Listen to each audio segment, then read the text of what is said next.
Hey everybody, this is Harvey Sluggo Wasserman back with you for the California Solartopia and the Green Grassroots Emergency Election Protection Coalition Zoom call. This is number 250. We have been going since April of 2020, 2020, April of 2020. You got to remember, of course, that was an election year, and next year will be an election year, 2026. So we are going to discuss in the first hour our mission, which will be, and we'll discuss it, but protecting the 2026 election. That's got to be number one. As we all know, our democracy is hanging by a thread, and we want to talk about various theories about how the elections have been. I hesitate to say American elections are being bought, being stolen. They're actually being bought. We now have a system in this country of $1, one vote, and that's what we want to discuss and figure out a strategy for making sure that democracy prevails somehow in 26. And then the second hour, we were going to jump back into nuclear issues and some truly terrifying stuff that is just completely out of control. So we got some great people with us to start, as always. Mimi German, you are with us, and you have, as I think you've said, a non-political poem. So let's start with that, and then we're going to go to Jenny, and Jenny, you're going to talk about. I have a disco song for you that we'll talk about, and then we're going to get deep into protecting 2026, among much else. Mimi, go ahead. Okay. This is called While Reading on the Red Chair.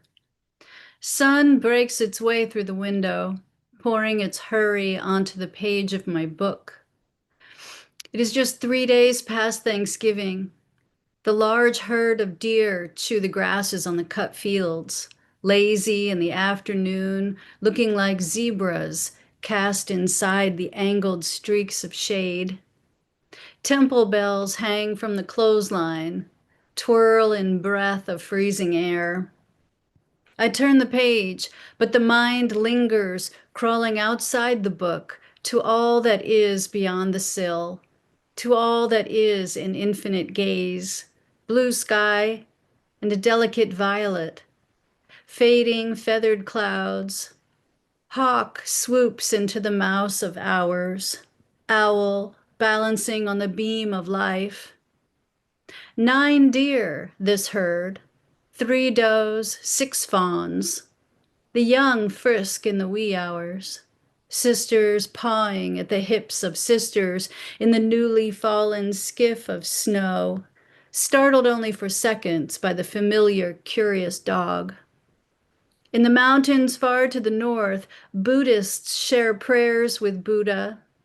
I to the deer to carry them through the days, prayers fragile like wax paper, browning in the heat of fresh loaves of bread. The ducks, just 3 of 13 left alive, waddle through the short stalks of the same grassy fields, deer bringing safety in numbers for all who are left. Who is the sacrifice, the hunter or the hunted? I meant to ask the ducks. Our wandering moon, swathed in robes of heaven, hovers far above the swamp tree. The hills begin their heavy lift of early evening stars. Father Sun, heavy in his journey, sinks to meet the underworld, and I to meet the glory of the wilderness in all its shades of darkness. Thank you. Thank you. Wonderful, beautiful. Thank you. How come there are only so few ducks left? I wonder about that. Anyway, Mimi, I don't know who's doing your lighting, but you look terrific today.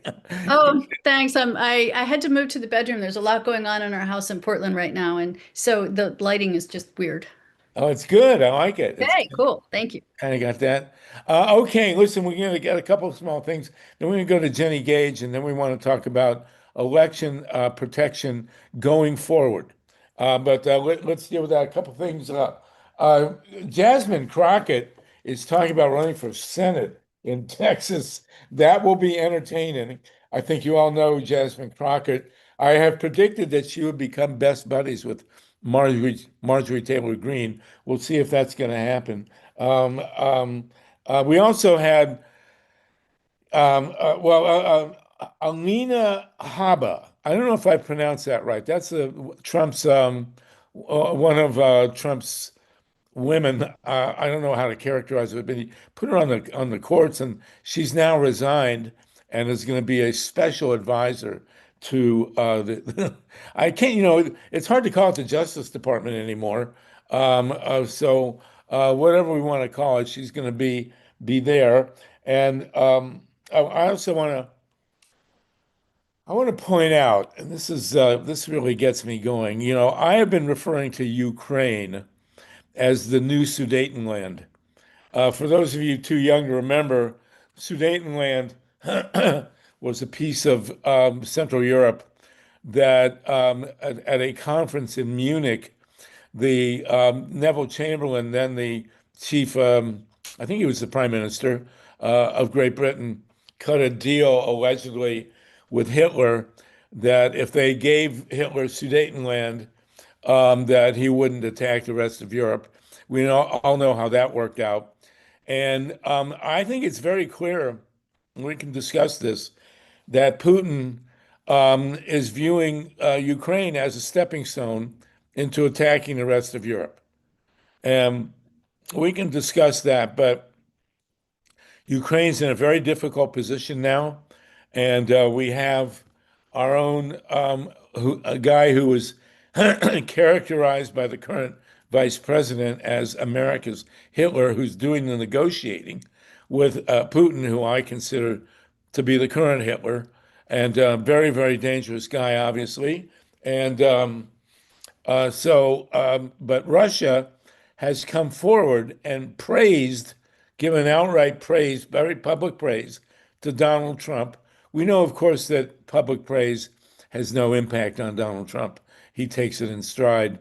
This is a serious situation in Ukraine, and I think we can discuss it later in the hour. Let me go now to Jenny Gage.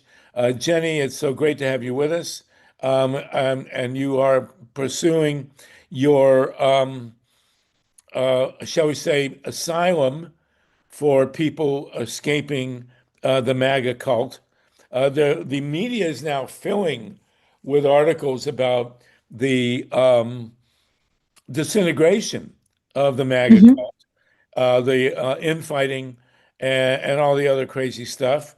I did stumble, by the way, across a great disco song recently, the one "I Will Survive," which you know It's a which good one. one. Yeah. If you want to sing for us, that'd be fine. I didn't know I had to sing today. Anyway, You will survive. Jenny, tell us I again. will survive. You got it. You got it. Okay. You have. And tell us what the latest now is in the land of leaving MAGA. Well, one really interesting thing, I've had more people than ever reach out and contact me for interviews. I'm part of this organization called Leaving MAGA with Rich, who has become a really good friend of mine. He started this organization kind of as a support network for those who are transitioning out of MAGA. So Leaving MAGA is a .org or .com. You know what? I'm not even positive.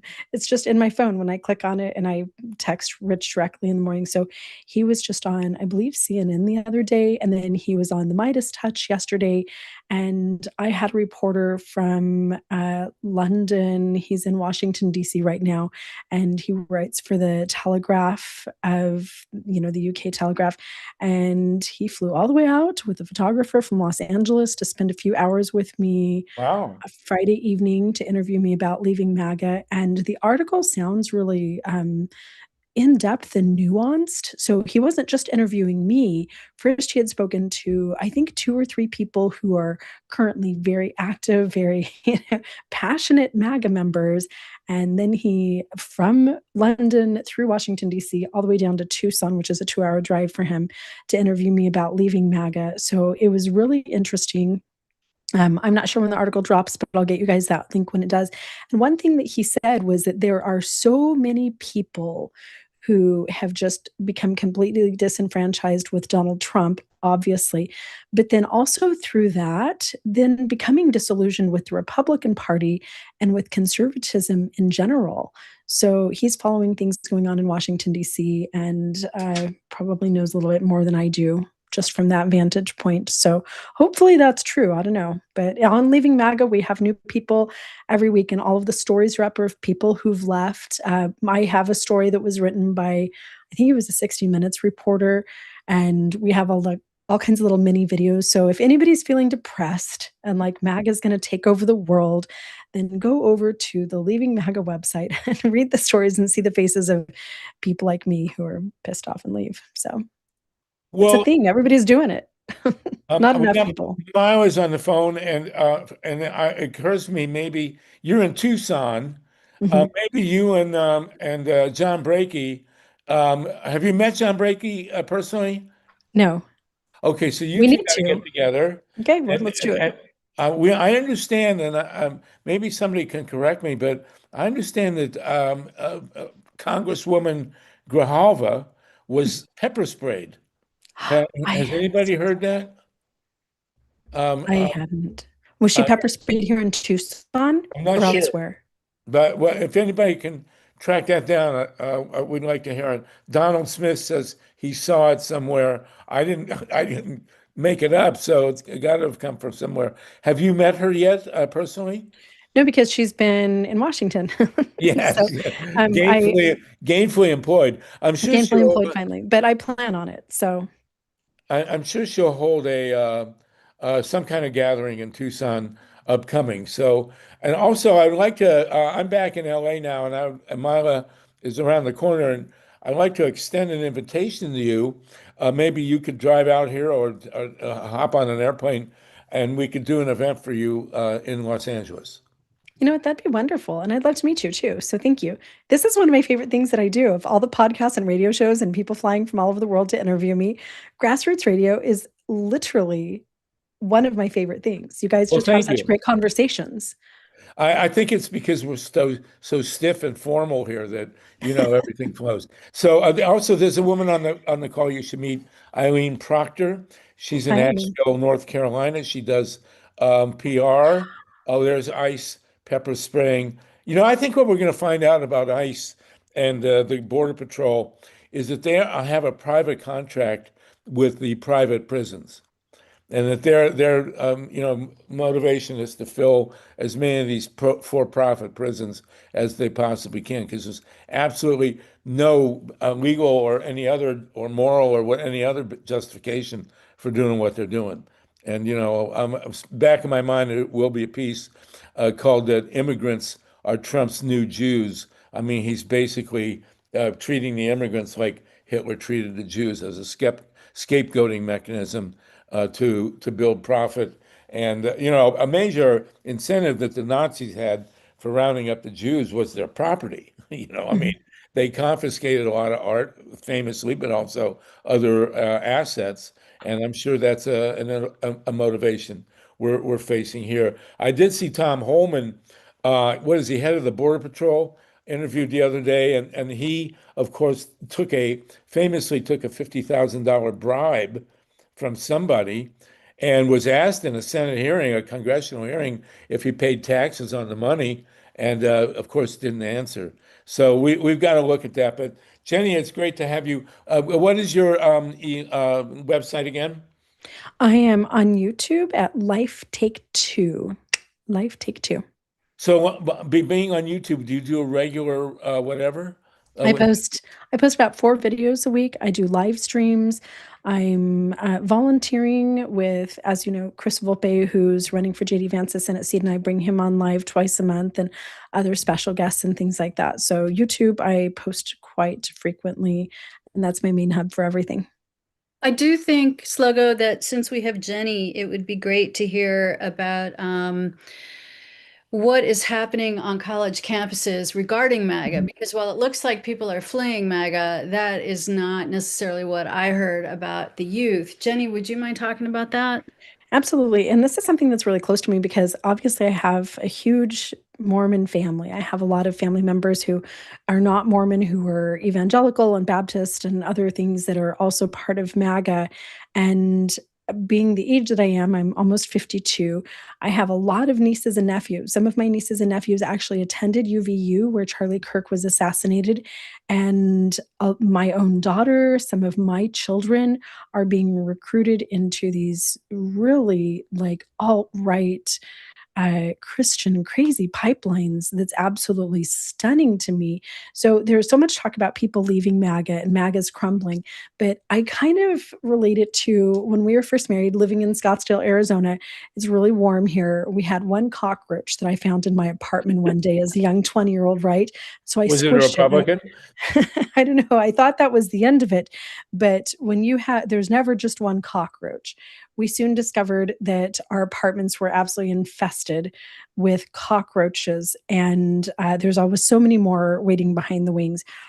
For every person like me who's stepping away from MAGA, the Heritage Foundation, which has huge donors, which has been around for almost 50 years now, and Turning Point USA, which is an organization that I don't think anyone really appreciates the scope of. These two institutions alone, along with the things that are all independent from one another, like the Mormon Church, which is a pipeline into MAGA, and the evangelical movement, every little pastor in every church across America who supports Donald Trump and MAGA, they are reproducing and they're actually copy pasting and they're just making more. It's like a virus. You think you've gotten rid of it, and then pretty soon, like you spike a fever of 102 and end up in the emergency room. They are reproducing more young Republican voters for their conservative base at a rapid fire pace. It's interesting because for a while, the 20 to 30-year-olds were the highest demographic of atheists in America, with Gen X averaging about 40% of Gen X identifying as atheist or agnostic. That was post-pandemic Pew Research from, I believe, 2023. But today, just living in this world of chaos and feeling very unsettled, like things are falling apart, kids are converting back to Christianity, or those who were raised atheist are finding Christianity for the first time ever. And in a lot of cases, the people still left within some of the evangelical movements, Mormonism, etc., who didn't leave during the pandemic, they are some of the most radicalized, conservative leaning Christians that we've seen in a very long time. So we have this phenomenon of these college age kids just feeling like life is unsettled, and the Charlie Kirks of the world come to their college campuses and they're going back to church and they're voting for Trump. And it's alarming to me. I have 7 kids with my stepkids and my biological kids.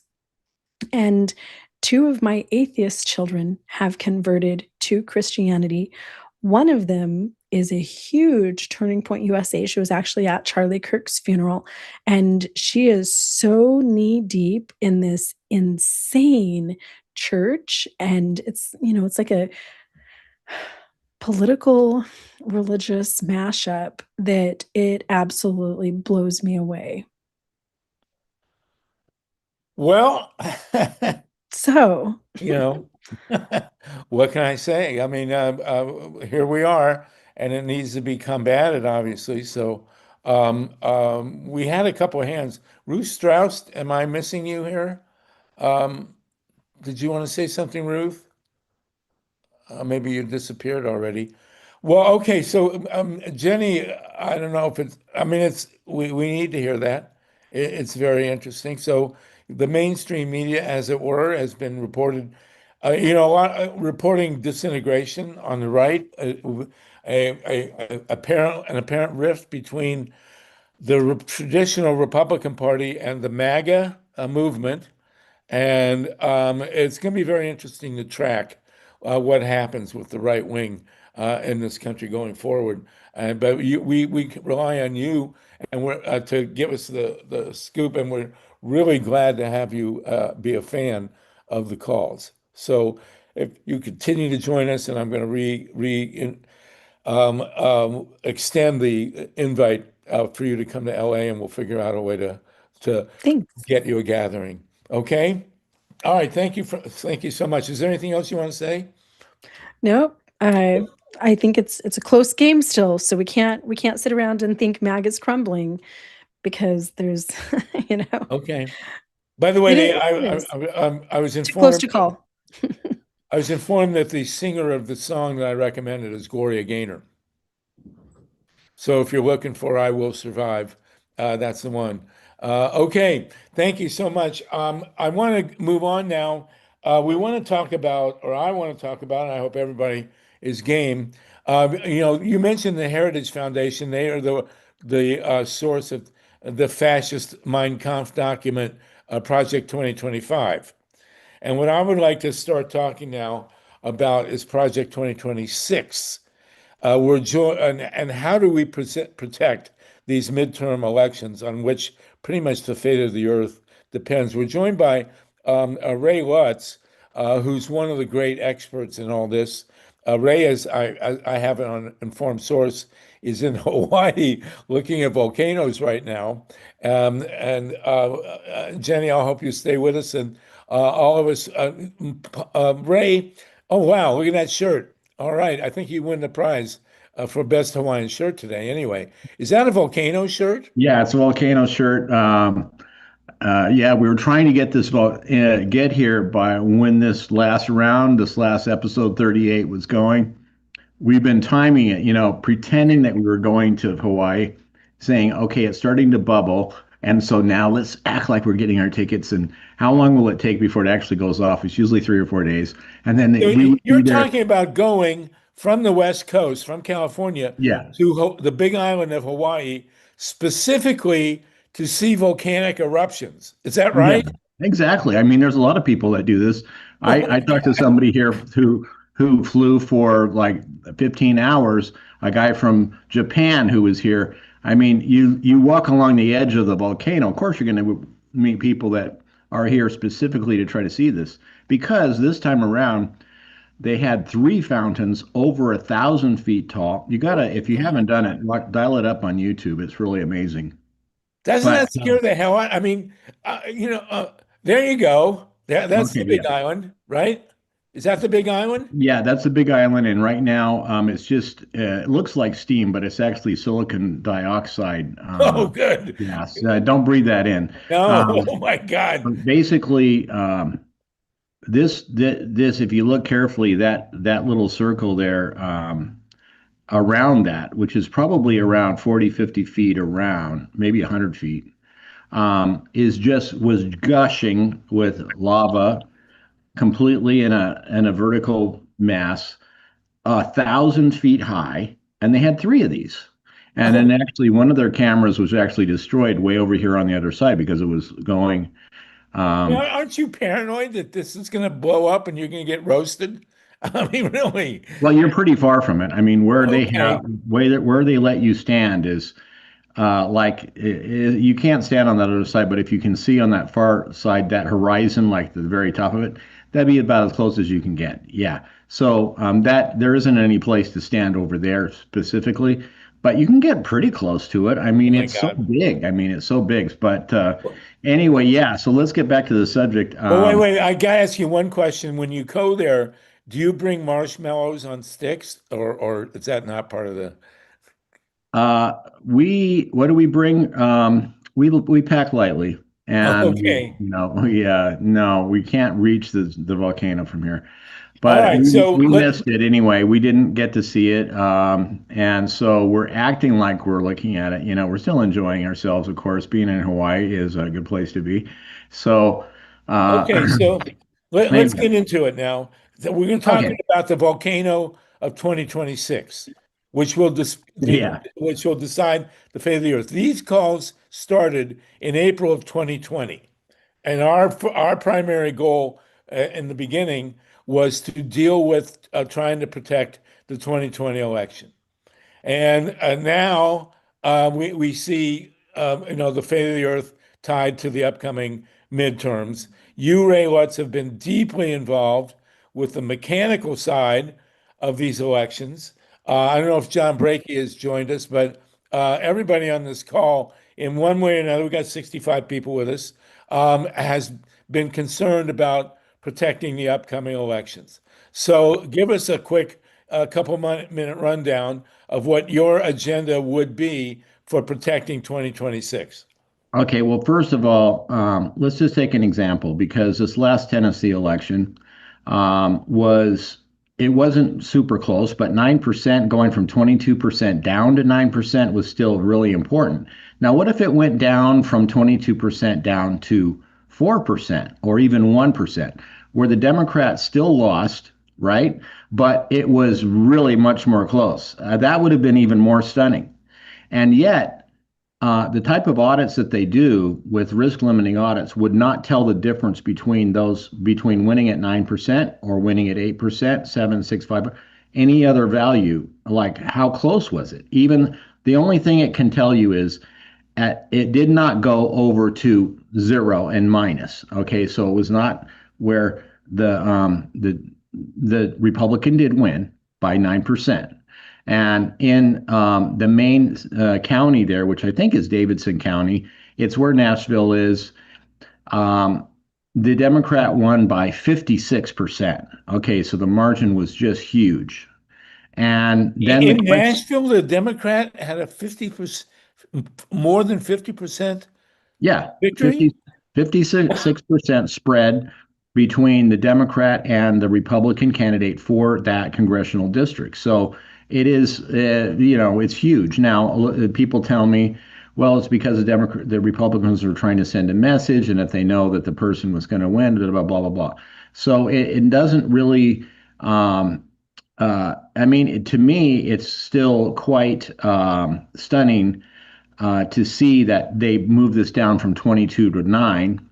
Now, here's what happens a lot. People say, well, we want hand-marked paper ballots or paper that we can inspect to make sure that these that the result is correct. And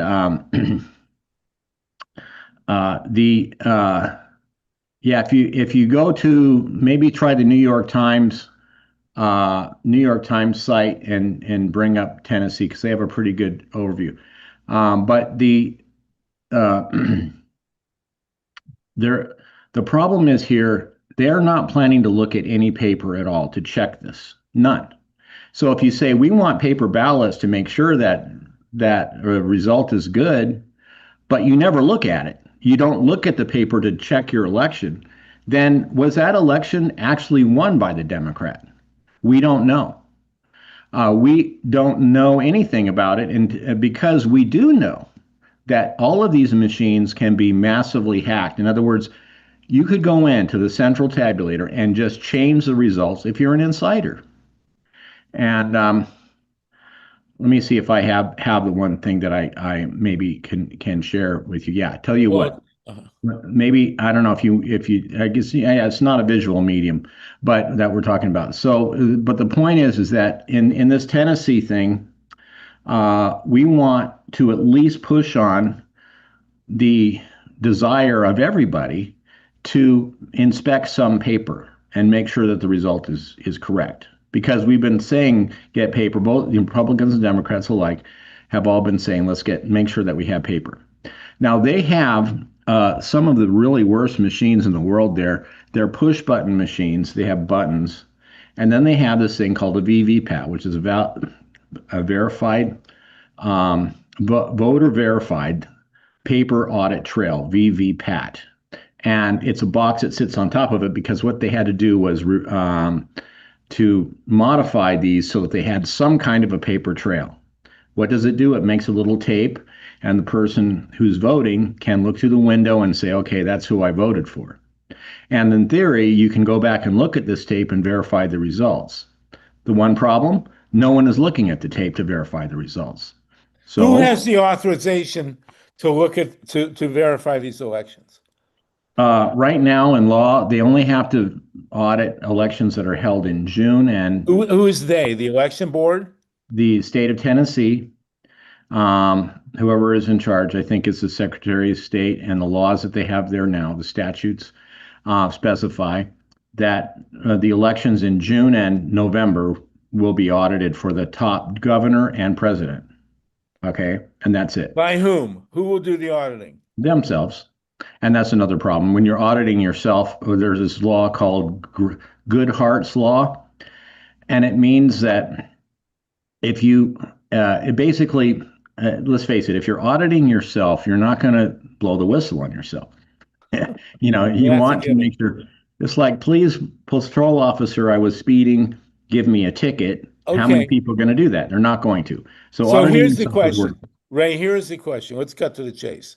What do we want, and everyone else chime in here, what do we want to have happen in November of 2026 that will guarantee us the ability to know that we had a fair election and the outcome reflected the will of the people? I actually don't think that's ever going to happen. But what we can go is get in the direction of, like we say, we now have most of the time paper that we can audit, but we have to look at it and we have to audit it in a fashion that will at least tell the difference between who won. And that's what risk limiting audits do. You may have heard of RLAs. RLA will tell the difference only between if this 9% margin, which is huge, but not huge compared to the typical margin for a congressional seat is 25%. Why? Because we have so much gerrymandering. But for a competitive seat, 9% is a big difference. And it isn't until you get down into, say, 1, 2, 3% that people start to get really, really concerned that maybe it was flipped. But 9%, it means you have to have, in this case, 15,000 ballots change. And from assuming that the Democrat actually won to where the Republican won here. Now, in 2026, we're going to have congressional elections all over the place. And, right, and I will point out, and everybody probably knows on this call, that the U.S. Supreme Court, such as it is, has allowed Texas to proceed with the gerrymandering plan that they put in place. My understanding of the nature of the ruling is that the court essentially said you cannot gerrymander on the basis of race, but you can gerrymander on the basis of attempting to get a political outcome that you want. Let me repeat that. They said that a Republican legislature could not set up districts that would be a fair representation, guarantee fair representation for people of color. But as Republicans, they do have the right to set up the districts to guarantee as much Republican representation as possible. You have to wonder what drug these 6 people on the Supreme Court are taking. Well, but that currently is the law of the land. Now, this Republican court is now going to hear within the next few months the question of whether the referendum in California, which gerrymandered California, and the promise in California, as you all know, was, as Newsom put it, if Texas gerrymanders in favor of the Republicans, then we will have this referendum to gerrymander in favor of the Democrats. Now, the Supreme Court is about to hear that. Will the Supreme Court say that the Texas legislature was within its rights to gerrymander in favor of the Republicans, but California did not have the right to gerrymander in favor of the Democrats? That is a possible outcome.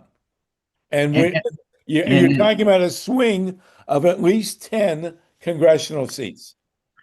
And to top it off there, in the Republican, I guess, briefings and papers that they put forward to do this, they said it was for racial reasons. Right, right. And that's what the court looked at. It was for racial reasons, and they said, well, we're going to disregard that evidence and say that this was only for political reasons and not racial reasons. It's absolutely breathtaking. It's really psychedelic here. So the court could say that it was okay for the Republicans in Texas to gerrymander for partisan reasons, but it's not okay for California to gerrymander for racial reasons. Steve And it was, Caruso, let's get Steve in here. Steve, you had a hand? Yeah, keep in mind that the head of DDHQ, which is the Election Reporting Bureau, where they put out to the national media what the count is, and we did see a flip in Tennessee at a certain point where all of a sudden, the Republican jumped on top, and the head of that DDHQ is Mark Rubio, ex-cyber chief.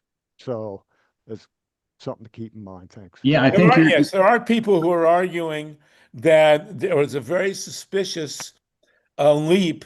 There was public reporting of the outcome, and then all of a sudden it switched. yeah, it And was it very appeared close that at first, but I think we all saw this. It was really close at first. Yeah, we thought the Democrat would make it and so forth. It got a little bit further away, and then all of a sudden, bang, it went all the way over to 9 points, just about. And another thing that was reported is that they said they had only so much left to count, and then all of a sudden 31,000 ballots show up when that percentage of the count was Yeah, so this is not probable. It just doesn't, the numbers don't work right. But this is a good case study for what we're up against, right? Because here we are, Tennessee. Now we won't be up against the same problem in the main election as we are here, because they're theoretically supposed to audit, but not for these contests. They're not going to audit any congressional seats in Tennessee. So that is out the window because of the way they have the law set up. And it's curious too, like in places like Arizona, it's a law that they cannot audit for local seats, like the Board of Supervisors of Maricopa County, which is in charge of billions of dollars worth of budget, and you can't audit those contests. So auditing is very powerful, and we know this because of these rules against doing it. And so that's yeah, that's America there. We know it's powerful because it's outlawed. Yeah, so it is, and I want to make the point, and this is John Brake who would appreciate this too, because he's been working on getting the ballot images, of course, for years and trying to get those before us. And it's important to realize that with a ballot image audit, the kind that my software called Audit Engine can do, we can discriminate between this outcome of 9% win for the Republicans to potentially say even let's just theorize a 4% win for the Republican. If it was 4% or even 1%, like he barely won, even though he did win, it would still be a much different scenario than a 9-point win. Okay, and so at 1-point win, everybody would be going, okay, well, the Democrats are really on a roll, more than they would be with the 9-point win. So we have to realize that these RLA type of audits, which sample not that many. So in this case, in Tennessee, well, let me just finish this one point. All right, there's 14 counties, and they would only need to sample 400 ballots to tell if the Democrat actually did win or not, but it would not tell whether the Republican won at other levels. And a ballot image audit would tell that if we could do them. And here we can only do them in a few places because we're not going to, those VVPAT machines won't make good ballot images, et cetera. But we want to know. Oh, sorry, Ray. We want to know, and this is going to be the theme now, ongoing. What do we want? How do we want the 2026 election? How do we want it conducted? And how do we want the ballots counted? And how do we want the audits done? We had a huge battle in Arizona on auditing, and we need to be prepared now. We made a difference in 2020, as you'll recall, to the extent that Trump sent in the troops to overthrow the government in January 6th of 21, which would not have been necessary had they been able to steal it outright. So now we need to know. We forewarned is forearmed. We've got almost a year until November 26th. We need to know what that election is going to look like and how we can protect it. Okay, let me just respond to that really quick with a couple of key points. One, we need paper to evidence trail. So hand-marked paper ballots provide a paper evidence trail that we know that the voter voted and inspected it as they filled it in. So it's voter verified, definitely, and it can be used to verify the election. And number two, we need audits. We need people to be able to look at those ballots and check them. But better, ballot image audits where we can tell the difference between winning a lot or winning a little. That still is important, even though they say, well, the outcome was the same, like in Tennessee. It still makes a difference if we can tell how much it was won by. And those RLAs won't do it. So, but the trouble is that RLAs are conducted internally by the same people. Other types of audits are conducted internally. If we can get the ballot images, then we can do it externally and we can do it independently. And that's why they're also so powerful. So paper ballot, hand-marked paper ballots, and good, robust audits that we can follow at least and verify that they're there. That would be the two, and images if possible, but that's probably downstream. Well, we've got our mission impossible here, and let's really discuss this now because the fate of the earth really depends on this midterm election. In 2020, we were in April. Here we are the previous December. So we've got almost a full year to make this happen. Lynn Feinerman and then John Steiner. Lynn? Yeah, hi. Thank you, Harvey. You know, audits are almost never effective in changing the what has already become factoidals and facts on the ground. I am not so much concerned about strengthening audits. One of the things I'm most concerned about is the fact that Liberty Voting bought up all the Dominion voting machines. And nobody's talking about it. Nobody's looking at it. Liberty Voting is MAGA. Liberty Voting is owned by MAGAs. And those machines, even if we have paper that comes out afterwards, they can change the voting after the paper comes out if they want to set up those machines so that they will do that.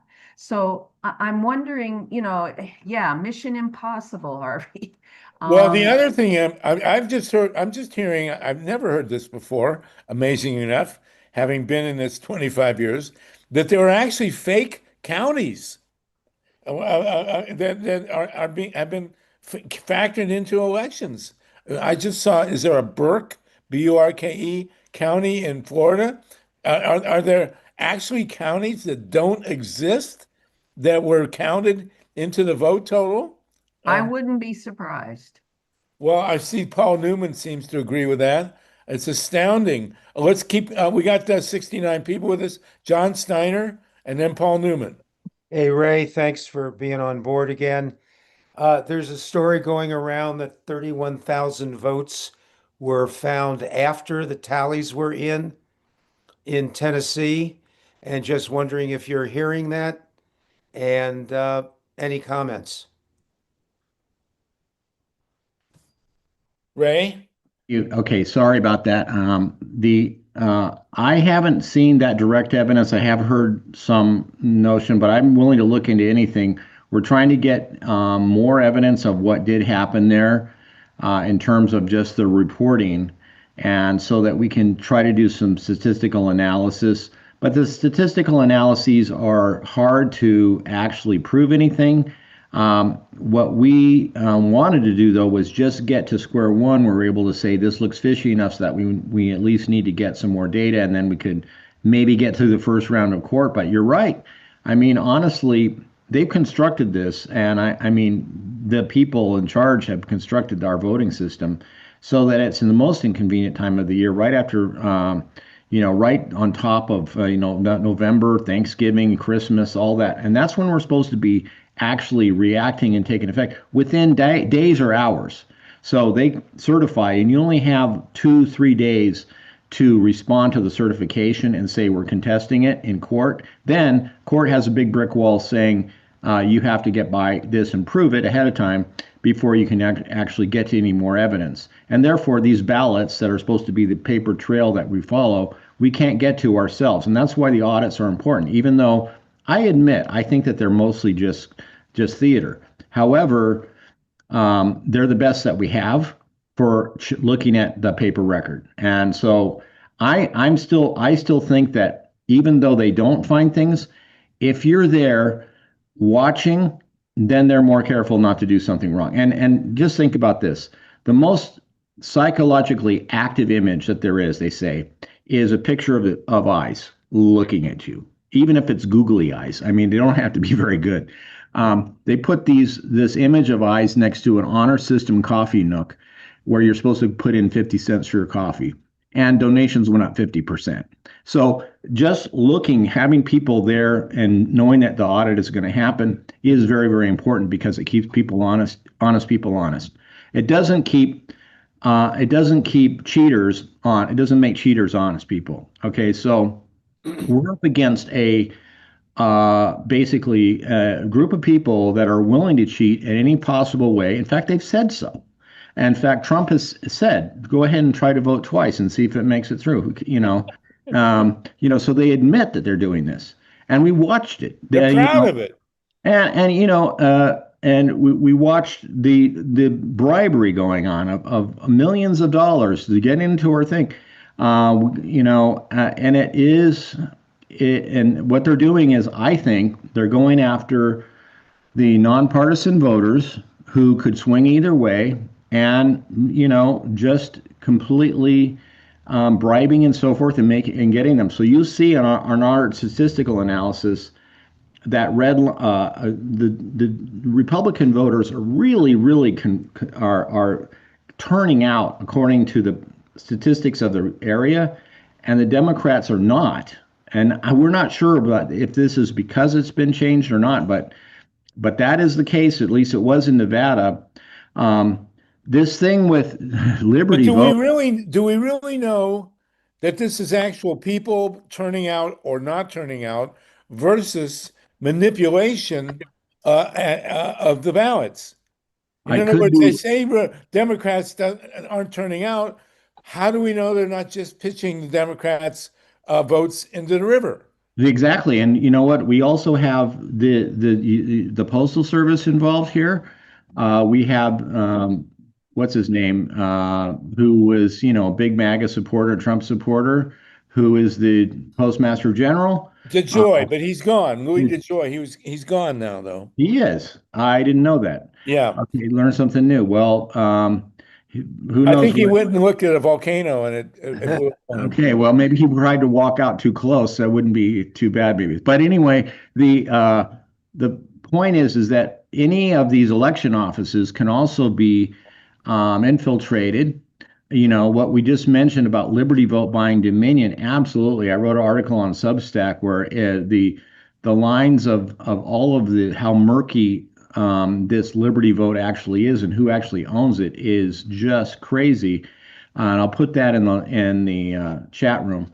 Hey, Ray, would you also be willing to put your email in the chat? Absolutely. Right. And Ray has been on this case as well, ironically.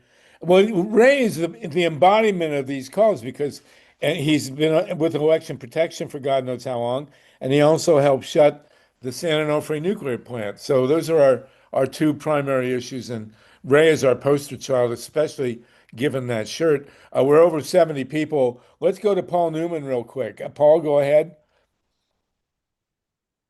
Paul Newman, are you there? Yeah, I'm just unmuting now. Go ahead. A couple of things. I saw a woman speak on social media talking about your very topic. I didn't look up Burke County, but I did look up Hamilton County, Florida. Now, I don't know where Burke County is, what state that's in, but Florida, and it isn't. It is. Okay, I looked up Hamilton. Florida is the state that Burke County is not in. Right. I did look up, they may have mixed it.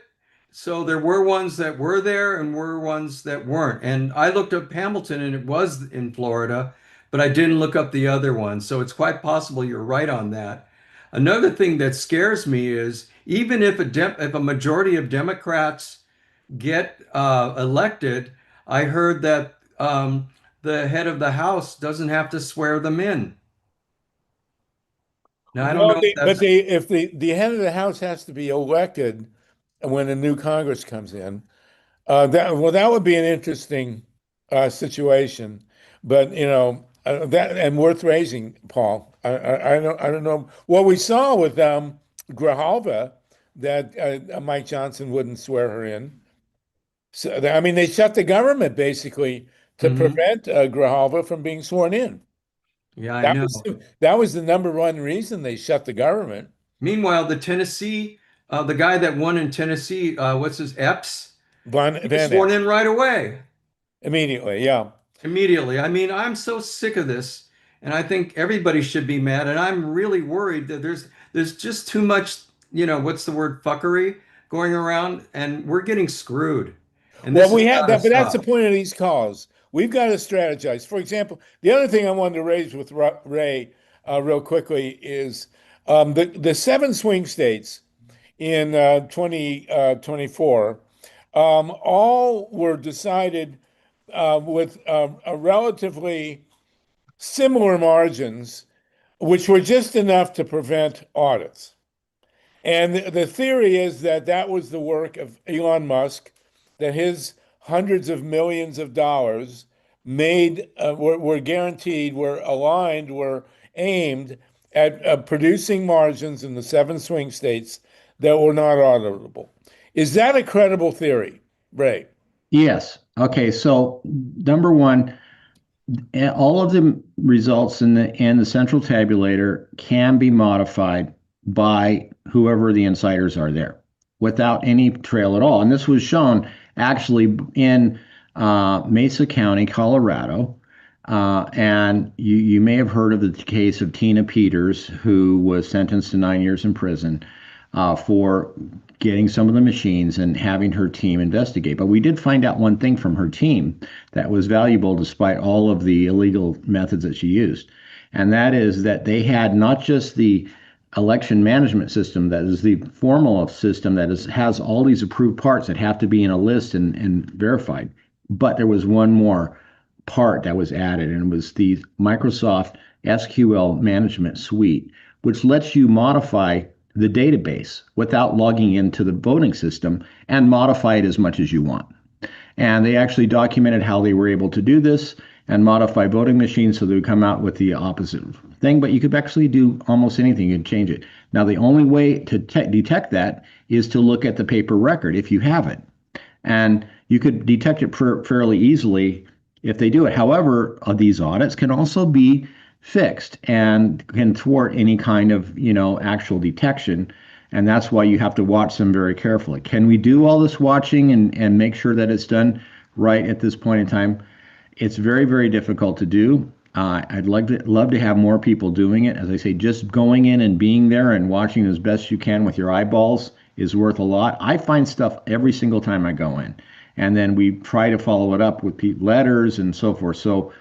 So we have to keep. And what I don't like to hear is that, oh, the Democrats are so far ahead now, and MAGA is disintegrating. And so we don't really have to worry about this next election. We've got it in the bag. That happens over and over, and you can't underestimate the Republican machine. Right. It wins all the time, and we have to work against it. And one thing we've seen since Ohio 2004, since Florida 2000, since Pennsylvania, Michigan, and Wisconsin 2016, the Democrats will never or have not until this point have been willing to step forward and forcibly fight for election protection.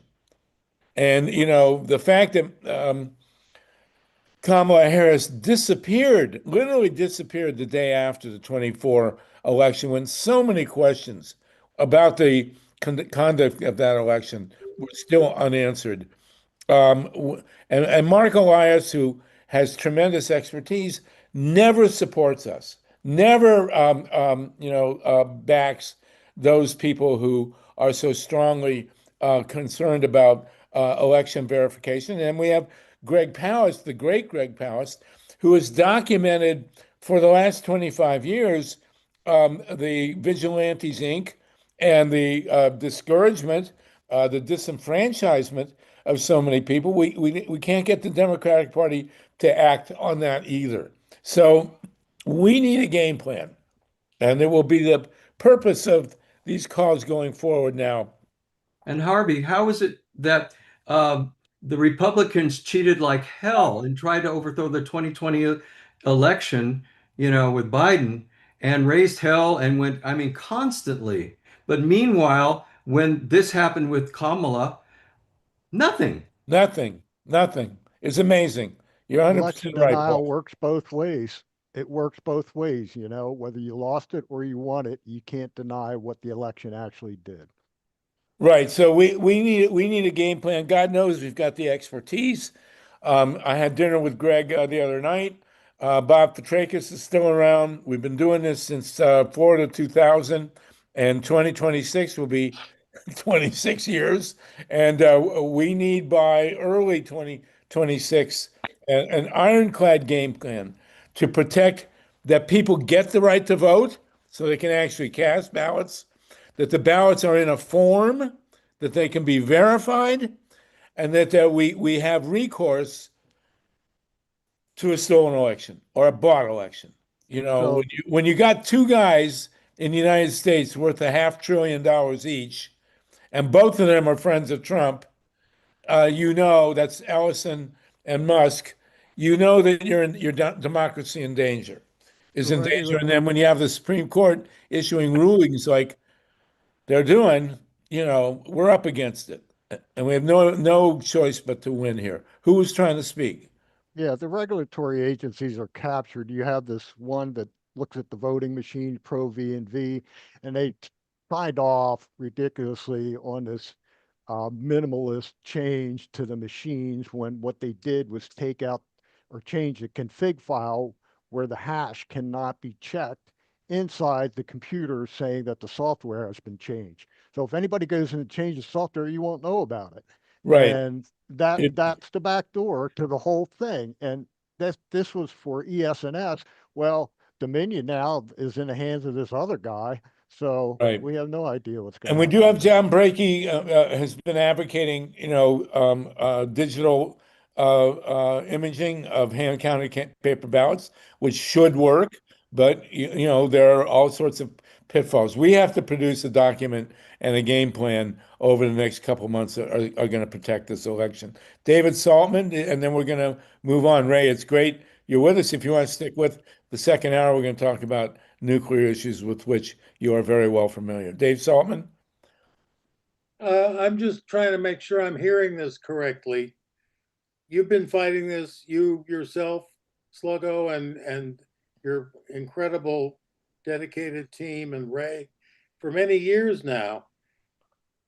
Correct me if I'm wrong. I'm not hearing that there's ever been a single case in which our side has prevailed. Is that true? No, I think we've made a difference.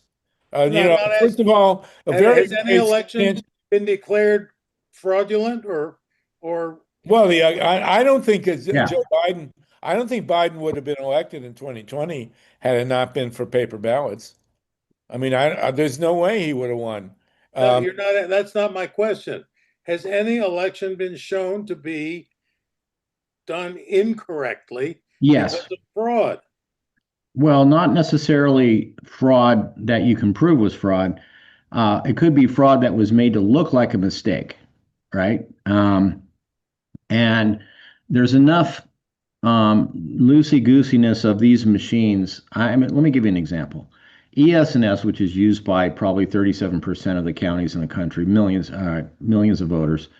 When they bring the thumb drives back from the voting machines in the field, if they happen to load them in twice and the machine doesn't check to see if that's the same thumb drive again. And so it just makes new ballot numbers and gets ballot images and so forth.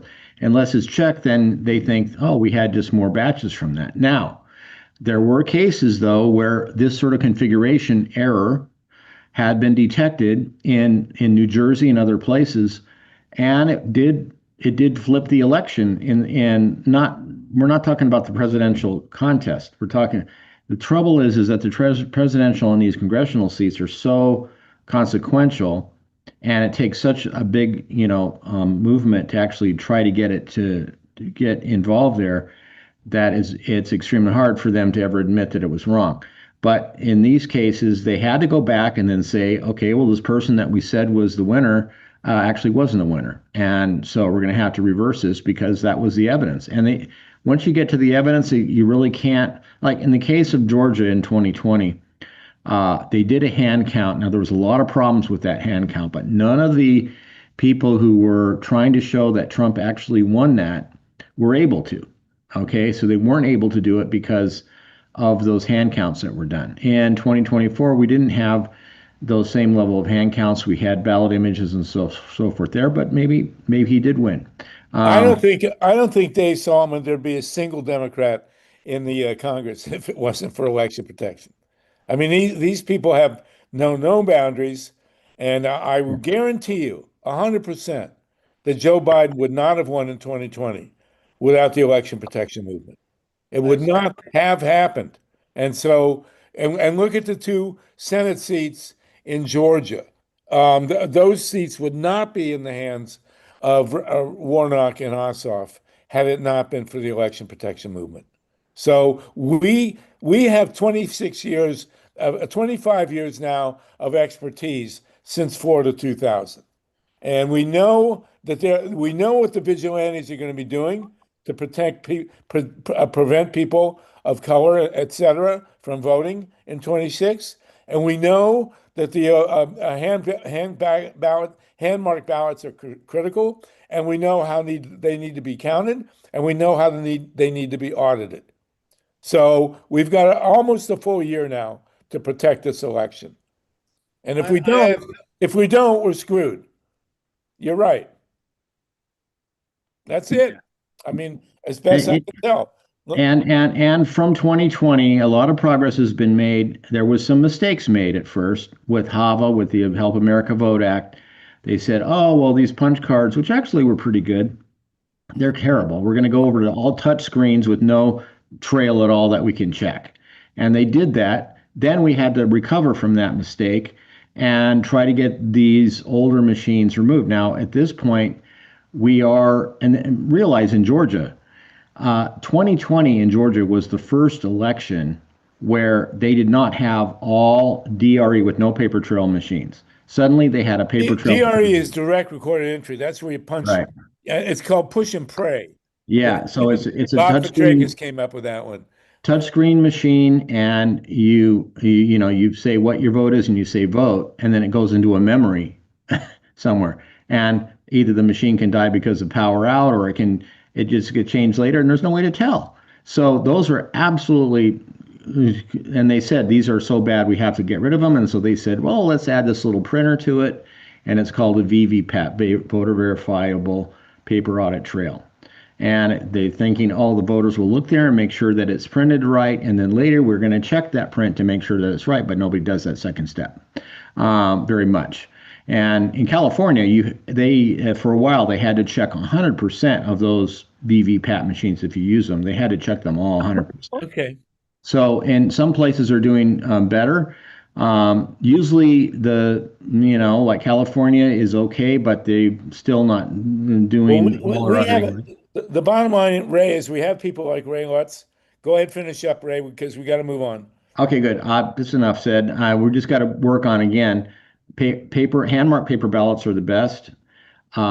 Check them at the end with audits, and ballot image audits are better because they can tell the difference between it. Those three kind of target points should be what we work on. And on the front end, we have to protect people's rights to vote, as we've seen in Vigilantes Inc.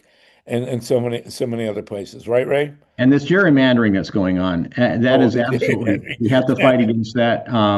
This is compared to everything else, voter ID and all these other scams that go on, those don't really do much effect. This gerrymandering does. It actually does change things a lot. And so we really need to fight against that. But the good news about the gerrymandering is it's totally out in the open now. There is nobody with any kind Well, of I don't know relief. about good news or bad news. I mean, they act like it is okay now. The Supreme Court says, well, Well, it's fine, but Mr. it's Chairman. not okay, and everybody knows it's not okay. And this is a national dialogue, and at some point, there's Maybe going to have to be either a constitutional amendment or federal legislation that can supervene the court and get, districts made that are sane. But you're right. So we got our work cut out for us, but we have an definitely. agenda, and we have Ray Lutz and hundreds of other people who are on the case now who know what we're doing here. So we got 11 months. Let's do it. Ruth Strauss, John Steiner, and then we're going to move into the world of nuclear insanity. Ray, I hope you can stay with us. Ruth Strauss, go ahead, please. Ruth. Yeah, hi. I have five very quick quote unquote bullet points, wrong analogy. First of all, to Mr. Saltman, Harvey, you'll remember, wasn't it in 2000 that a guy named McConnell was going to go testify in front of Congress about the crooked Right. stuff that was going on in Ohio, and his helicopter went down on his way to testify, and his last words were Connell. "OF." Yes, he was a Bush fixer, and he mysteriously, as they say, went the way of the CIA. Right. And then the next thing I want to say is, even though the gerrymandering is awful, even before this thing came up with Texas, as I'm sure a lot of people know, in Houston, which is a majority Black area, as far as the voting population, they were putting only, 2 machines in the Black districts and, 15 machines in the white districts. And they did away with drop boxes and all kinds of shenanigans to decrease the African American vote. Well, they mysteriously ran out of paper ballots in many majority Okay. Black So then a districts. couple of other quick things. I read the technical report on the boondoggle crap that our Dean Logan, registrar, bought $300 million worth of machines that the technical report said had 43 technical problems, meaning could be hacked, and 7 were considered quote unquote fatal flaws, including being able to open the back of the printing machine and just take a wad of ballots out if you wanted to. The next thing, I'm just 2 quick bullet points, so to speak. Mark Elias, I don't know what he did with the thing that you're talking about in previous elections, but I just joined his democracy docket because he has 8 lawsuits going on voting stuff. So Right. just letting that. And then the final thing is, and this is for anybody who's on this call that is a lawyer, I think that, this is a little bit different, but I think that Grijalva and Padilla ought to do a lawsuit against the government for being pepper sprayed and thrown to the ground. And I don't know about something about, not being able to sue the government, but I'd like a lawyer, if there's one on here. They really need to sue about, basically assault and battery. Thank you. Thank you for that. And again, you brought up some great stuff that we all forgot about, but this is our goal going forward. As far as I'm concerned, everybody else has a right to say. John Steiner, you still got your hand up, please? I do, Ray. Not sure this is relevant, but is there an amount by which we win that makes it harder for them to steal? Yeah, 50%. No. I think of it, I look at it this way. The only thing we can look at is the results that they claim are correct, right? And if they win by less than like 3% or less, then I'm really suspicious because those are easy targets to hit. Now think of it this way. If you don't know how it's going to turn out and you try and you're going to try to fix the election, and then if you're really far down, like, it's not going to be close, then you're not going to do it. But if you are pretty close, let's say within 3%, then you have to fix it by 6%, and that puts you up at that 3%. And so anything less than 3% is really hard to audit too, using risk limiting audit methodologies. And so then they are reluctant to audit those. And I can just go into all kinds of things about how they avoid it. It's audit avoidance syndrome, I call it, because they try to get out of these audits every single time, and there's ways that they can finagle their ways out of making the audits almost worthless. But so I would answer it that way, that 3% or less is definitely this thing about 9% in Tennessee would be very hard to do that, but it's only 15,000 votes. And when you think about it, if you had, if you fixed 10 areas, 1,000 votes, 20 areas, you'd be at 20,000 and you could do it. So it's not out of range. And as I say, the machines can be arbitrarily set to whatever they want if they have insiders working that. And We that's have a what- big yeah.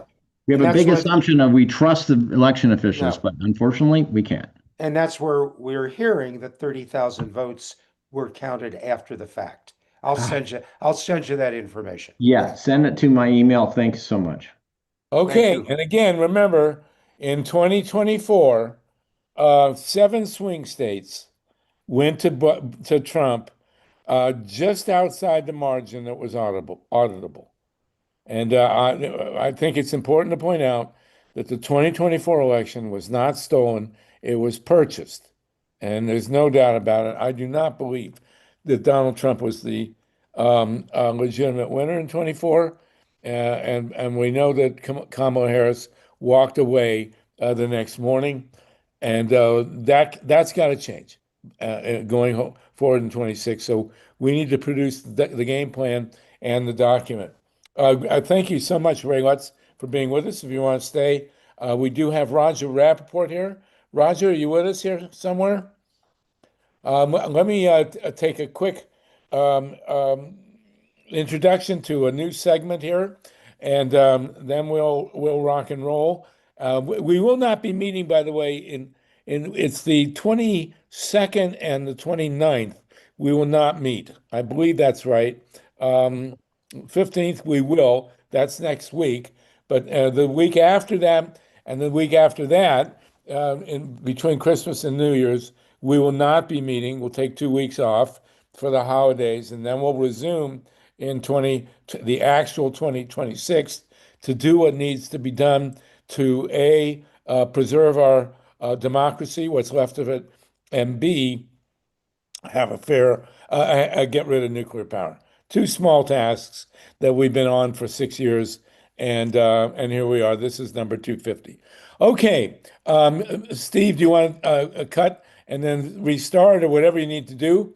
But I'm going to start here. Hey, everybody, this is Harvey Sluggo Wasserman. We're back with the California Solartopia Show, produced at the virtual studios of KPFK Los Angeles. Our producer is Myla Reeson. The engineers are Gary Scott and Steve Caruso. We are with a live audience of 67 people, and we are embarking now in our California Solartopia mode on a deep dive into what's happening with nuclear power, as we so often do on the transition to renewable energy. We have some absolutely terrifying topics to talk about in the nuclear world with one of the great reporters on the case, my buddy Roger Rapoport, from the former editor of the University of Michigan Daily. The year after me, I was the editorial director beforehand. And I have to say that Roger and I are responsible for the 2 major discussions held by the University of Michigan hierarchy on shutting the Michigan Daily. I provoked them with an editorial that went worldwide on legalizing marijuana, if you can believe that, in 1967. And Roger took down a regent of the University of Michigan named Eugene Powers, and now he's in Western Michigan near the Palisades nuclear plant, dealing with the attempt to restart this reactor. We're going to talk about the attempts to restart atomic reactors and much more under Donald Trump. But Roger, you're in downwinder range of the Palisades atomic reactor, which has been shut and which is now a target to be reopened by a gang of thieves called Holtec. And we got you 10 minutes here to explain exactly what's going on with this complete insanity and what we can do about it. Roger, please go for it. So in May, our president issued an executive order that essentially gave the nuclear industry a new lease on life. For those of you who've been following the story, after 3 Mile Island, a lot of the orders for nuclear reactors collapsed, and we're now dealing with a very aging fleet, which have been kept alive through life extension. But actually, in recent years, only 2 reactors have opened in Georgia, way over budget, very late, and basically the light water reactor market has collapsed. However, never short of a new idea, the industry has redefined itself with a new generation of so-called small SMR, small modular reactors. They're not small, and the modular question is still an open subject because there are only 2 of these reactors in the world that have been built so far. So it's all pie in the sky. But thanks to the Biden administration, in a rare degree of bipartisan support, and the Trump administration, it is now clear that under the new regulations that Trump has essentially gutted the Nuclear Regulatory Commission, and even more to the point, the Advisory Committee on Reactor Safeguards. And not only are they greenlighting SMRs, but even more significantly, experimental reactors are going to be under the aegis of Pete Hegseth and the Department of All right, and that Defense. bears repeating. Everybody understand, we all know who Pete Hegseth is, the Secretary of Defense or War, depending on what day it is, and whether he's sober. But Pete Hegseth, because the small reactors are being targeted to be sited on military bases, Pete Hegseth is now in charge of atomic safety for But these it's even worse than reactors. that, Harvey. If it was just reactors, such as the light water reactors that we've had around for 70 years, that take 15 to 20 years to build, that would be one thing, because by then, of course, this administration would no longer be there. However, in the speed up that they've created, the experimental reactors, because the SMRs have been going rather slowly, are going to be built. They're under the control of the Department of Energy. However, they're going to be delegated to the Department of War and Pete Hegseth. So they're not going to start building experimental reactors, which not only are exempt from the Nuclear Regulatory Commission and the Advisory Committee on Reactor Safeguards, but keep this in mind, these are reactors that have never existed before. So the new technology is going to be tried out under the leadership of Pete Hegseth. And just to give you a historical note, the worst nuclear reactor accident in American history took place on a military Army base in Idaho Falls. 3 reactor technicians died in that disaster.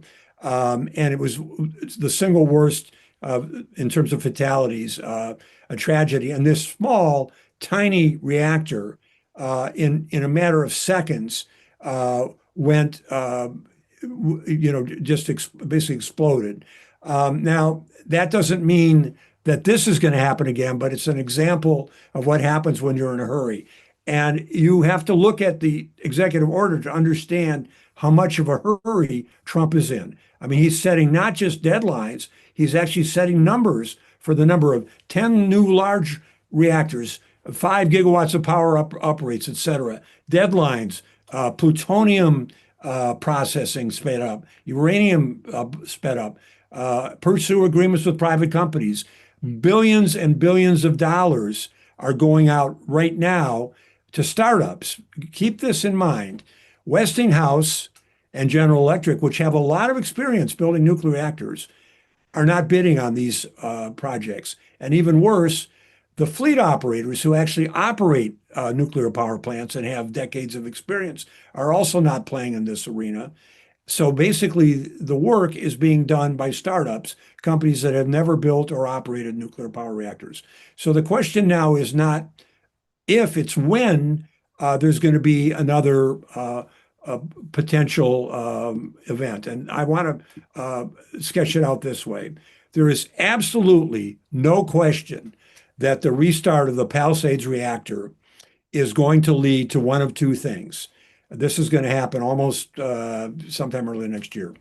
This reactor doesn't meet any of the standards that are required today by the NRC to build a new reactor. It doesn't meet the fire code. They just granted, as we learned last week, a waiver to this company to allow the employees to work large amounts of overtime, something that could never happen in safety critical industries such as the airline industry.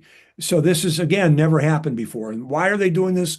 Because they're in a mad rush to get this reactor going while Trump is in office. This is all part of a master strategy. But we know for a fact that the cracking of the tubes, there are 20,000 in each of the two steam generators, which should have been replaced many, many years ago, is 4 times the cracking rate of the average reactor. So already know that there's no way that they can re-sleeve and correct these tubes and these steam generators, which take years to replace because you can't buy them off the shelf. So at the next refueling cycle, if we're very, very lucky, the cracking will be at a point where they will have to shut down the reactor probably permanently. But here's the bad news. If there's cracking and venting and radiation gets out of that reactor, which happened in San Onofre, as Harvey will tell you, it's happened in other reactors. This is a different story because this particular reactor doesn't meet all the other safety standards, like the fire code, which was very important in a Browns Ferry reactor that shut down that reactor for 5 years. It was critical in the 3 Mile Island disaster. So in the worst case scenario, there would be a leak. And that event would obviously trigger an avalanche of the media coverage that we're not getting today. And when that happens, there's going to be a wave of panic, regardless of the severity of the accident. And here's why. Because nobody really knows whether or not the vanquished Nuclear Regulatory Commission is going to be available under this new Trump edict to actually do a proper assessment of what the radiation levels are. In other words, the NRC is being gutted, the Atomic Safety Advisory Board is being gutted. So the government is not going to have the team there to put out reliable information about what's going on. So as a result, given all the confusion, the media is going to be all over it. And this will cause reputational damage, not only to the nuclear power industry and the Trump administration, but also to the state of Michigan and any of the places where this radiation leaks out, which means that tourism, real estate, property values, all the things that agriculture, everything is going to be in play. And there's going to be all sorts of arguments about, well, it's not that serious. No, it's really serious, and so on. So that scenario, the one I just described, is well within reach. So what I'm trying to say is that the lack of regulation, which is Trump has already decided to do, is already in process, and we see how this works, means that the public is not going to get reliable data on how bad the radiation leak is. Okay. Now, 18 months from now, this is why they want to get going now, because Trump, it's getting closer and closer to the end of his term. If they just shut the plant down at the end of 18 months, that would be another terrible thing. But either way, one of these two things is guaranteed to happen. There's no way out. There's no way that this particular plant can survive more than 18 months. Oh my God. We're just hearing from Roger Rapoport, a world-class journalist who lives not far from the Palisades atomic reactor on the west coast of Michigan. Roger has a half century of journalistic expertise and research. Mike Hurst, did you have something for Roger? Yeah, thank you so much, Sluggo. It occurs to me that back in the day when the military was deploying nuclear weapons all around in military bases, the Berrigan brothers got active and worked really hard on shutting that down, exposing it and shutting it down. Roger, what do you think people in the public could do in the the vein of the Berrigan brothers, their courage? Well, first of all, I just want to add this footnote. As you know, President Trump is about to resume nuclear testing, which is a whole nother subject that we're not going to talk about today, but that plays into Oh, we can talk about today, but but you were talking about.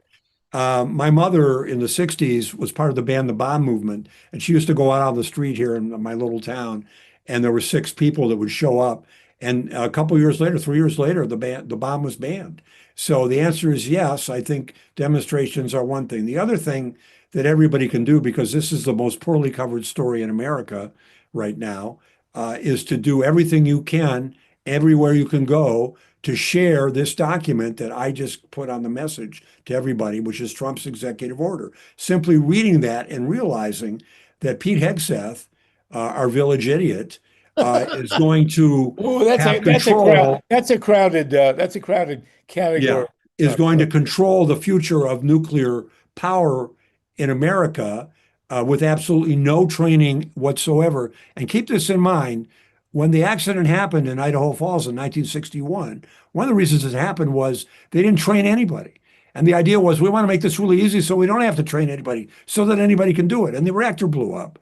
So that's exactly where we are today. Pete Hegseth has zero knowledge. He's not Hyman Rickover. He's not a nuclear scientist. Well, saying Pete Hegseth is not Hyman Rickover, it's kind of like saying, I can't even match that one. This is the California Solartopia show.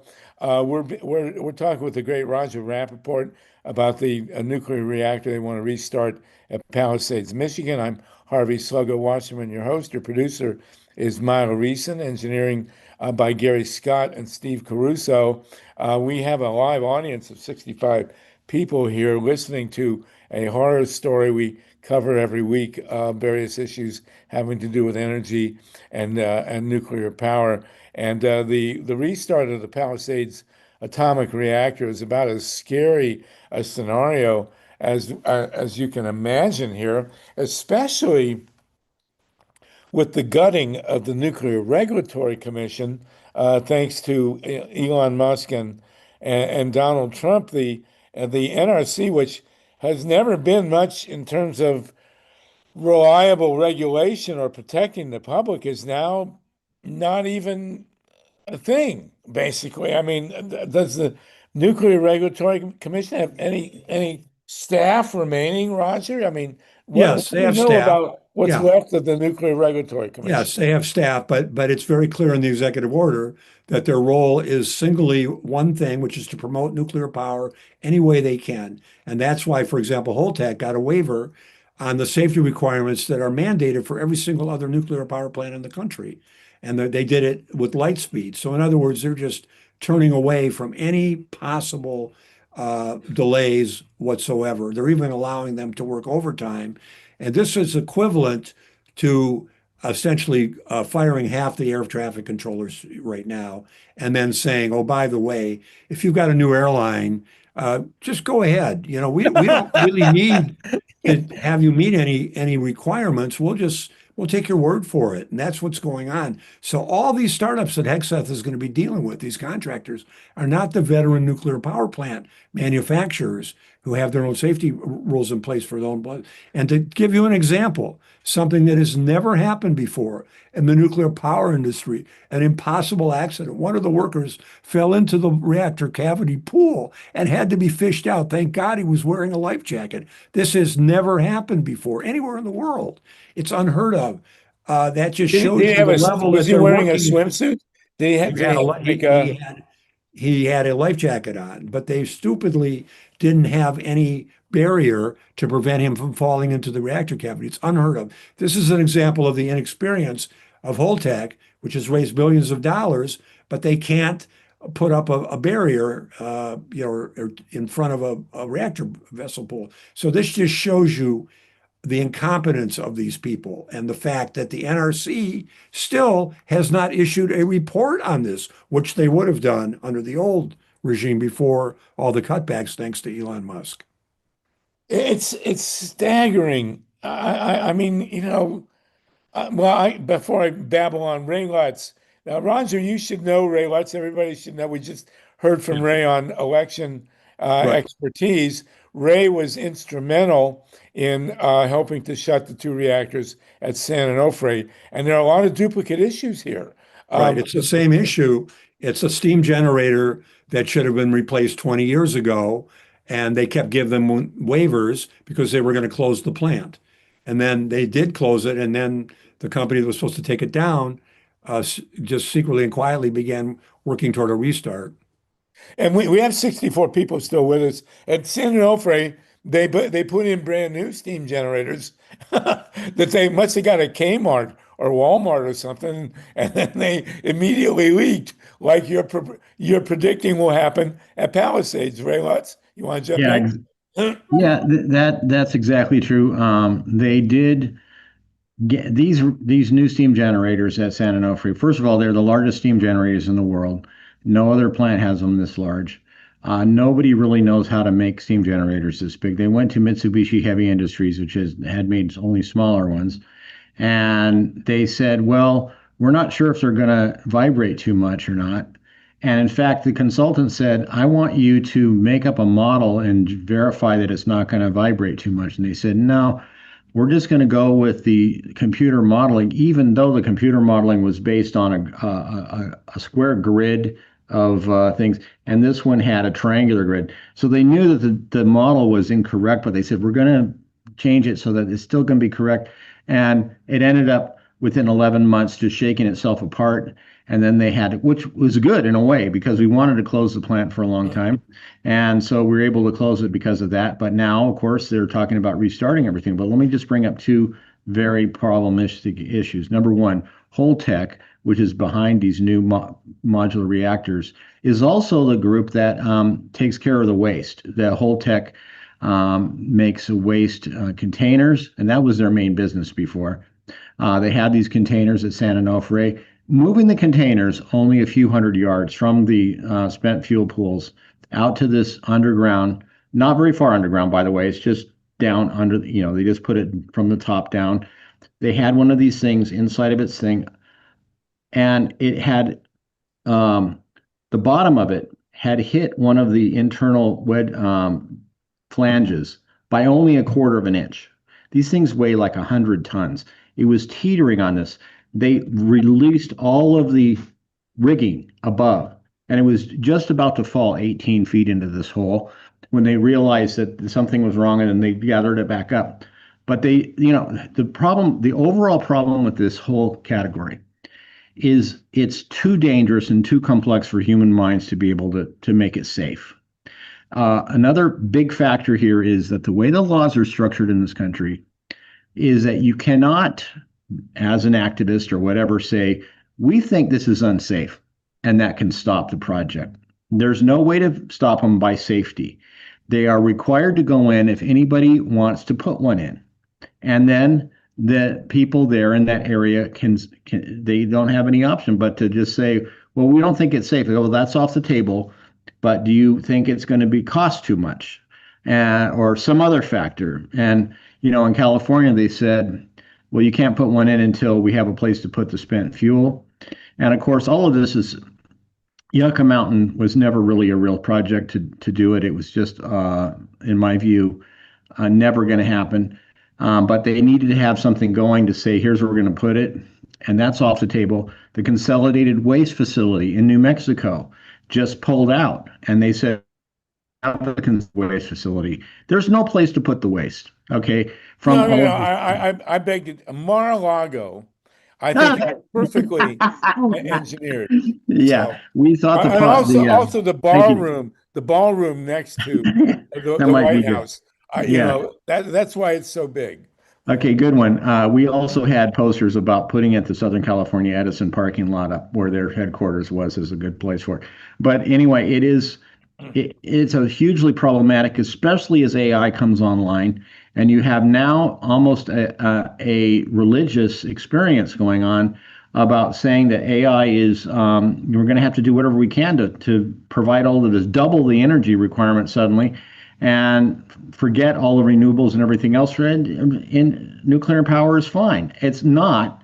We should close all these plants that we have and turn to renewable sources. So what Ray is saying, and this is a key point, and everybody can emphasize once you show the Trump plan, what he's pointing out is it's not going to work.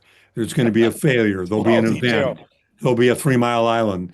There'll be a Chernobyl, whatever it is. It doesn't matter what level it is. Hopefully it won't be too critical, but the scare factor, because the monitoring that the NRC does, where they put out reports and say, well, you don't really have to worry about it. It's not that bad. All of that layer of PR is going to disappear. And then everybody is going to jump in and say, well, it's a lot worse than the government's telling us. They're hiding stuff and so on. And that will crater and kill. Nobody's going to want any nuclear power built in their neighborhood. And there goes the power, the data centers, and there goes AI, because they put all their eggs in that basket. And that's the doomsday scenario for nuclear power, is that nobody's going to want to site a plant or pay for a plant. Number one, if it doesn't work, and number two, if it panics the neighborhood. So in essence, the only way out of this problem is what we all know, solartopia and wind power and so on. So we've been right all along. It's only going to take a while for the rest of the uninformed public to catch up, and we need to start delivering that message as soon as possible. As Ray points out, it's not an if, it's a when. The only reason we got this far was we had some level of regulation and some level of community support, people like you, Harvey, and you, Ray, who've made a difference and been able to stop the worst examples of this. Those days are over. So now they're digging their own grave politically for nuclear power. And if you want an example, just take Indian Point in New York. They had a small leak. It wasn't that bad, but it was enough to convince the public to go in and put pressure on the politicians, and that plant no longer functions. Well, the so on a question larger now scale, this is what's going to happen. It's inevitable. But the question now is, Roger and Mike, and also Ray, and we got Carl Grossman in the wings. Carl, unmute yourself because I want you to speak next. But given what Trump has done to the Nuclear Regulatory Commission, if 3 Mile Island duplicated itself tomorrow, would we hear about it? Would we know that the radiation escaped? We don't have Walter Cronkite anymore. In fact, I got in a big fight with Walter Cronkite about this once. But if the radiation leaks from the nuclear plant and nobody hears about it, did it really happen? Carl Grossman, you want to talk about nuclear power here in New York? Where are you, bro? I'm right over here. Can I? Okay, go for it. And Roger Rapoport and Ray Lutz, you're in great company with, I don't know if you know Carl, but you guys should be in touch. Carl, go ahead, please. Yeah, I don't seem to be able to pull my video up, but what Roger just related is what's going on. This is an enormous nuclear push. And just to round out the sorry situation in terms of New York, would you believe there's an effort now, a big effort to restart Indian Point? Oh my God. I mean, we thought that was over. It's not over. The governor of New York, Kathy Hochul, wants to make New York New York State a major site for the nuclear renaissance. She's the Democrat. The Republican who was fighting for her position, this was the election next year, Elaine Stefanik, as pro-nuclear as Hochul. Her angle in is having SMRs, small modular reactors, so-called, being placed at Fort Drum. It's a nuclear plant upstate in her district. Hochul, meanwhile, is pushing a multi-billion-dollar bailout again for nuclear plants. Most have been upstate, particularly in Oswego, New York. And meanwhile, back to Holtec. Holtec is in the middle of pushing to dump tritium-polluted radioactive water from Indian Point into the Hudson River, which is the source of potable water for almost 20 communities. That's being fought, but this is all happening in New York with the political leadership enormously pro-nuclear. It's completely insane, and that's Carl Grossman, one of the great activists and warriors on on the And if I could nuclear just jump in issue. here, Well, in the the meantime, reason I just want to talk about the bipartisanness of it. This is Yeah. an example. They're going to be bigger than the pharmaceutical industry. They pay off both sides. My governor's in the same thing. All the Republicans and Democrats are, brotherly love on this issue because they're all getting paid for their campaigns by the same pool of nuclear power and the AI industry and the data center industry. But the problem is it's not going to work because eventually there's going to be a leak and that story is going to break, and then nobody will quite know how bad it is, but that's going to be part of their problem is there won't be the NRC around to give reliable data, and then there's going to be a firestorm of bad coverage for the nuclear industry. So they're really Right. digging their own grave, unfortunately. And led by journalists like you and Carl Grossman and Everybody in this room, like Ray nobody Lutz. wants another Chernobyl, No, and this has been the California Solartopia show. We are staggering to Philadelphia here to Solartopia. My producer has been Maya Reeson. The engineers are Gary Scott and Steve Caruso, and we've had a live audience, 62 people still with us. Roger Rapoport, Ray Lutz, Carl Grossman, thank you so much. This has been, again, California Solartopia, produced in the virtual studios of KPFK Los Angeles. We are broadcast and podcast at the Pacifica Radio Network. And no nukes, everybody. We will see you in Solartopia, God willing. But the NRC won't be able to help us. Thank you. No nukes. Let's do this. Okay, we're going to continue this now. Thank you, Mila, for giving me the heads up there. We still got 59 people with us. God, we have the longest attention span of any podcast anywhere, and this is just staggering, staggeringly insane. Roger, you and I were at the University of Michigan in Ann Arbor in October of 1966, and unknowns to us, even though we were at the Michigan Daily, we had an AP machine. If anybody, I was the Time magazine and UPI correspondent on the campus. Danny Okrent was there from the New York Times, so on and so forth. And if anybody was plugged in, we were. And the Fermi 1 reactor, 40 miles away in Monroe, Michigan, damn near blew up and took out could have taken out all of southeastern Michigan. I remember very clearly when I heard about that accident, which was 7 years later. I was reading the book We Almost Lost Detroit. I don't know when you heard about the accident at Fermi 1, but I was terrified in reverse to read this story, to know that this reactor was on the brink. And Fermi 1 was not only going to melt down, it would have blown up because it was a sodium-cooled reactor. It would have actually exploded.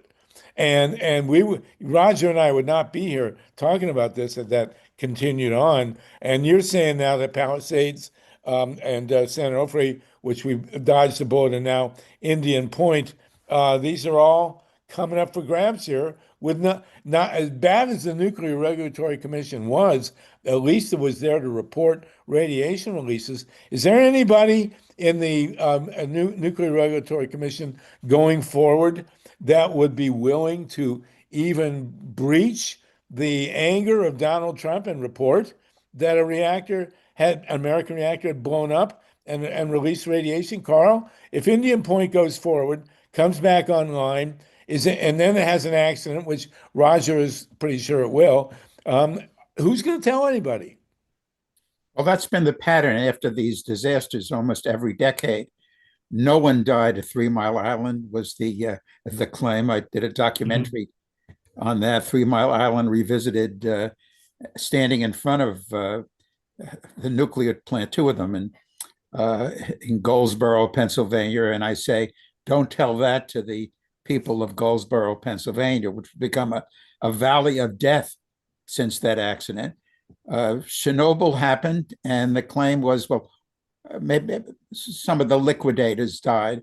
But in fact, Dr. Alexei Yablokov, with other European scientists, put together an analysis based on medical data that shows that as a result of the fallout, not just in Russia, or the former Soviet Union, or Ukraine and so forth, but wherever the fallout went, The result was nearly 1 million people dead because of Chernobyl, largely as a result of cancer.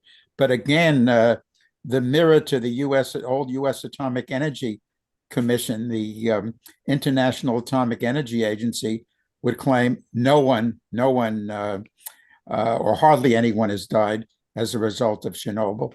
And then you do Fukushima. I mean, the Japanese government has, to have fairly well moved to cover up. My first book on nuclear power is called Cover Up: What You're Not Supposed to Know About Nuclear Power. Cover up, suppression of reality. I mean, that's central to this all. I mean, you can't talk in Japan today. This podcast could not be broadcast in Japan today because of edicts of the Japanese government. And I mean, after this enormous disaster, pushing again the Japanese government, and the Japanese are now up to their neck in terms of governmental and corporate involvement in nuclear power. So, answer to your question, Harvey, if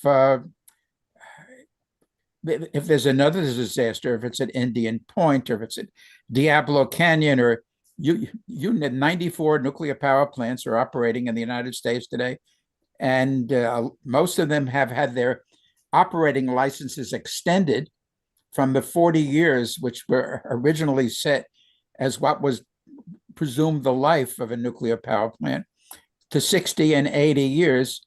I mean, it's like taking a car 40, 50, 60 years old and racing it down an interstate at 100 miles an hour. We're heading for disaster. And when the disaster occurs, watch the new version of Cover Up. Yeah. Well, I'd like to tell the nuclear industry that I've got a Corvair in my backyard up on blocks. And if you want to start the Corvair and maybe a Pinto, then we can reopen these nuclear plants too. We're continuing our discussion with nuclear experts and great journalists, Carl Grossman and Roger Rapoport. Ray Lutz is still with us, a great expert in all this nuclear insanity. And you mentioned, Carl, in Diablo Canyon. Now, the two reactors at Diablo Canyon, 9 miles west of San Luis Obispo at Avila Beach on the Pacific Ocean. In 2018, Jerry Brown was governor, and Jerry convened the unions, the regulatory agencies, the NRC, the utility, PG&E, the local governments, the environmental groups, and the economic and ecological experts. And in 2016 to 18, compiled a landmark study for phasing out the two reactors at Diablo Canyon and phasing in renewable energy. And this study put California ahead of the rest of the world and on the brink of going to Solartopia, of having the state of California, which is now the fourth largest economy in the world, behind the US, China, and Germany, and ahead of Japan, by the way. And one of the reasons Japan has fallen back so bad is because of the cost of the Fukushima disaster. We had this document. It was approved 67 to 1 by the California legislature. All the regulatory agencies fell in line. PG&E wanted it for reasons I'll explain. And they started the phase out of Diablo Canyon. Unit 1 was supposed to shut permanently in 24, and Unit 2 in 25. And it was rolling right along. And then in 2022, the document was also signed by the lieutenant governor, whose name was Gavin Newsom. Newsom is now, of course, the governor. He's auditioning for president, God forbid. And by the way, I want to announce right now who the Democratic nominee will be for president in 2028. Are you all ready? It's Andy Beshear. He is the governor of Kentucky. He's auditioning. And if the Democrats have any mind about him, they will nominate him, and he will win if there's a fair vote, which is our job to guarantee. Anyway, Ray Lutz has to leave. Good to see you, Ray. Don't get swallowed up by a volcano. It's really been an honor to have you on. Thank you. So the bottom line here is Newsom in 22 intervened and stopped the transition. California now has the highest electric rates in the continental United States. Diablo Canyon is more dangerous than ever. And in a way, you can say that Newsom has signed on to Donald Trump's version of atomic safety by entrusting the continued operation of Diablo Canyon to the remnant of Trump's NRC. So how do we now? I got a suggestion that we should consult AI and find out how to shut Diablo Canyon. Roger or Carl or anybody else, do you have suggestions on how we do this? Well, the first step, and I think Carl would agree on this point, the reason why Kathy Hochul and Gavin Newsom and my governor, the Democrats, of course, the reason why they are taking the Trump line, believe it or not, and so is my legislature, is the money that's being spent by lobbyists to change their minds. This is now the most effective political lobby ever. They're at the level of the pharmaceutical industry. They contribute equal opportunity to both sides. And I believe that lobbying influence, the money, the gift that keeps on giving, is why we're having this conversation. Now, the reason why they're trying to restart these old reactors is that the new reactors are too expensive and they take 15 to 20 years to build. But in fact, what we're looking at is DC-7s flying around by new airlines that have never flown before. Would you fly in one of those with a regulatory environment that would basically mean the FAA cut in half and not allowed to do anything that would stop these new airlines from flying, even if they see a problem? So in other words, this is carte blanche for the startups that are raising billions of dollars. The guy who runs Holtec lives in a $10 million house in Jupiter, Florida. He doesn't care. I mean, he's got billions of dollars in IPO money coming to him. If the plant doesn't work, he doesn't have to give the money back. It's the same thing with the politicians. So I think, Carl, we would agree that the political influence of the lobbyists has had some impact on this. Would you share my view? Yeah, absolutely. The money that's pouring into and has been poured into Congress and state houses in recent years. I mean, this is a major new push for nuclear power. And with AI and Facebook and the power to data centers, they're even building, giving money to baseball fields and, local parades and festivals at the community level, not just the state or federal level. And the premise in terms of the fix is so-called advanced nuclear reactors. There was a vote, and this is before Trump, who believes that nuclear power is great. And those directives just shows where he's pushing, where he's moving with nukes. But before he got into office under Biden, the Advance Act was passed by both houses of Congress.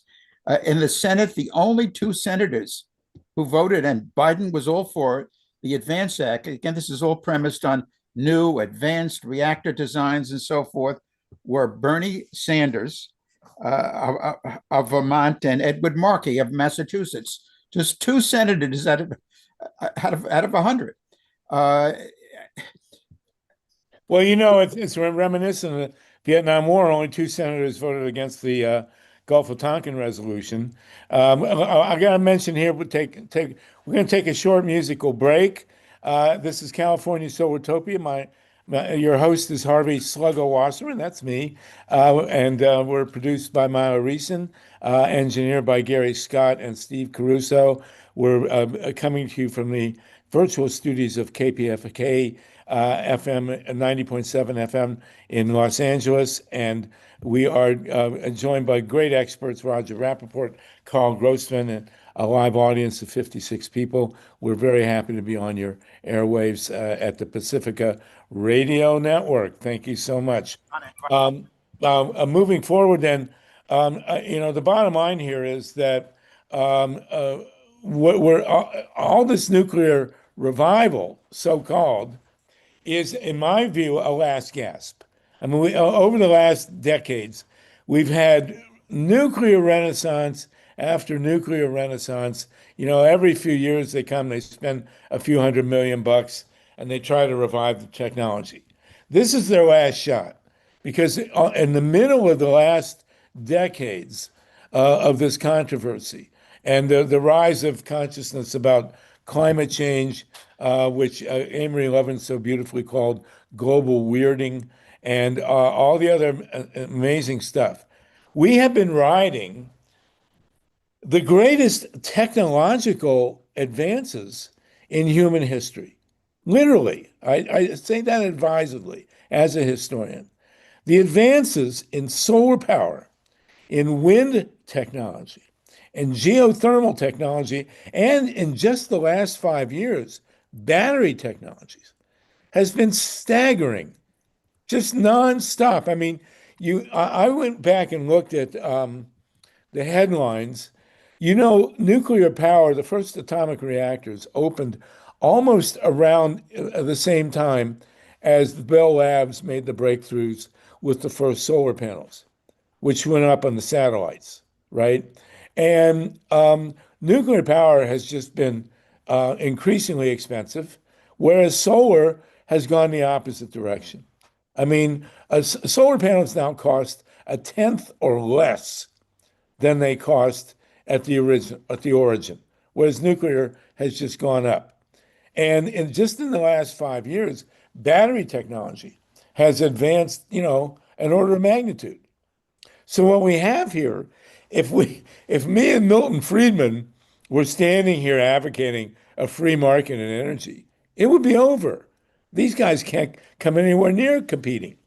And despite this huge push coming from Trump and all these other lunatics for nuclear power, the bottom line is that more than 90% of the new install of electrical generating capacity worldwide, again, I'm going to say this, more than 90% of the newly installed electrical generating capacity worldwide, year after year, for the last 10 years, has been solar and wind and battery technology. Nothing is, well, the Chinese, God help us, are building, 30 reactors. And if you discount those, there's virtually nothing else being built. No, virtually no new fossil fuel capacity, virtually no nuclear capacity, despite all the hot air. The bottom line is that the world is going to renewables wherever there is a market involved. And so this giant push for nuclear, it's a desperation play. It's a Hail Mary, as best I can tell. Roger, what do you think about that? You said it, and I think that the footnote is that the rest of the world, particularly in Europe, but also in Asia, they get it, they understand it. So we're going to fall behind, and when that happens, then there's going to be a wake-up call. But at that point, it's going to take a while for us to catch up with alternate energy. So effectively, the lobbyists who are working so hard to get nuclear, when it doesn't work, when Pete Hegseth's experimental reactors doesn't work, or there's another event. We remember the Russian government fell after Chernobyl. I don't expect anything of that magnitude. However, politically, all these politicians are really in a tight spot when this technology either, number one, doesn't work or there's a failure of some kind. And that will, as I say, play to exactly what you're saying. Exactly. Well, the question is, will nuclear power actually have to deliver any results? I mean, try as Steve Caruso sent me a piece. I mean, state after state, they're pushing, promoting anti-renewable resources and legislation. Right. I mean, here in California, we had a booming solar panel industry, rooftop, 2 million solar rooftops in California. And in walks Gavin Newsom, calling himself Mr. Green, and pushes an absolute war against rooftop solar, having a devastating impact on the industry to the extent that I actually signed a contract to put solar panels on my roof, and the company went bankrupt, for God's sakes. Here we are in Ohio, Richland County. My personal experience in Ohio, and this is instructive and it dates back a decade. I was actually going into the business of selling wind turbines to farmers. And the north coast of Ohio, from 50 miles down, all the way across the state, 50 miles down from the lake, is perfect for commercial wind power. It's flat, it's farmland. The farmers want the income that you get from leasing your land to wind power. And most important, actually, is that the sites are near cities, Toledo, Cleveland, Ashtabula, all the way across the lake up to Detroit, around to Toronto, Buffalo, Erie. All those places are big consumers, and there's transmission. So it was every farmer I talked to in the farmhouses wanted wind turbines. And then the legislature waltzed in, and I believe it was 2016, passed that, inserted a one-sentence phrase in the Ohio Code, killed $4 billion of private capitalized wind projects. Now, this is going on all over the United States. It's horrifying to see it happening in California. You know where it's actually being fought most effectively is Texas. Texas has a huge wind industry, and they're trying to kill it, and it's being pushed back. I mean, there are parts of Texas at night in West Texas, you get free electricity because they got so much cheap power coming in off the wind turbines. Steve, do you want to comment on what's happening in Ohio? Yeah, well, I was going to say Uzbekistan because they are going completely free of fossil fuel for energy. There was a recent article on that. I'll see if I can dig it up here for you. Well, also, I got to say also, there's one thing very frustrating about the Ukraine war. I mean, I can't begin to tell you how much I despise Putin and what he's doing in Ukraine. And I would say that one of the most immediate dangers, we're going to go to 420, by the way. It's 4:02 now in California. So anybody wants to pipe in, you got 18 minutes. But the Ukrainians, for some bizarre reason, have been insisting they're going to build more nuclear plants. The number one danger, I believe, that we face in the world today is whether Putin is going to hit a Ukrainian reactor with a drone. They already hit Chernobyl, and there's press coming out now, just the last couple of days that there we go, the sepulcher, what do they call the thing over that they put over the reactor at Chernobyl? Safe sarcophagus. cover. Sarcophagus. Yeah, the sarcophagus that they NFC. the $2 billion they spent putting up a sarcophagus to prevent radiation leaking from Chernobyl, which is still hot since 1986. What is that, 40 years now? It's still radioactive. It's still dangerous. This sarcophagus, Chernobyl hit with a drone, and they say now it's not viable, that they can't guarantee that the sarcophagus at Chernobyl can contain the radiation. It's terrifying. You got 6 reactors at Zaporizhia and another 9 scattered around Ukraine, and yet the Ukrainians are talking about building new reactors. You got to be kidding me. But nonetheless, last week we also had a program, and worth revisiting, where Africa, many of the countries in Africa, where in most parts of Africa, there's no grid and there's no central generating facility.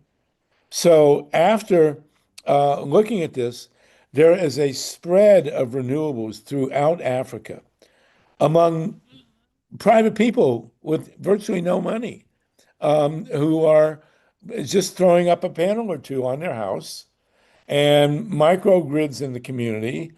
They're not going to have a grid in Africa. And maybe in South Africa, they've been talking about building a nuke or two, but I don't think in most of the rest of Africa it will ever be an issue.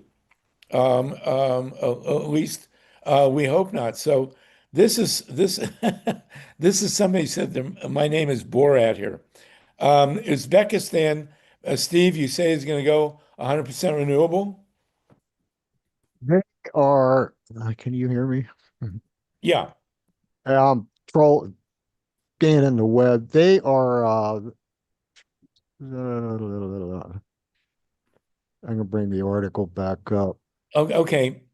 And Mila, last week we mentioned a movie in which a young African boy built a wind turbine in his town. Can you remind us of the title of that movie? The Boy Who Harnessed the Wind. And in this movie, and I highly recommend it if you can put it in the chat, Mila, The Boy Who Harnessed the Wind. He lived in a small African community, still does probably, and they had a problem pumping water. They could not get enough water out of the ground. They were walking literally hours a day to streams or wherever to carry back water by hand. And he built a windmill. Somehow managed to build a windmill, and pumps water there, and then it's changed the entire community. And so the question now is, will the solar industry survive this assault in the United States? Here it is. In 2026, the amount of green energy produced will reach 23 billion kilowatts, enough to supply all of Uzbekistan's annual electricity needs. Well, the question is, why isn't, for me, is, why aren't they doing this in the Ukraine? Why is Ukraine still talking about building nuclear? And in Australia, they're giving electricity away because there's too much power. Right. I mean, this is what the planet should aim for. It should go for supporting people, common sense, the common good. And here we are still fighting with fossil fuels. We're slinging car around like they're on the beach in Gilligan's Island or something. Well, we'll end with this. We're almost at the end here. This has been phenomenal. We still have 50 people with us. We have a governor's race in California.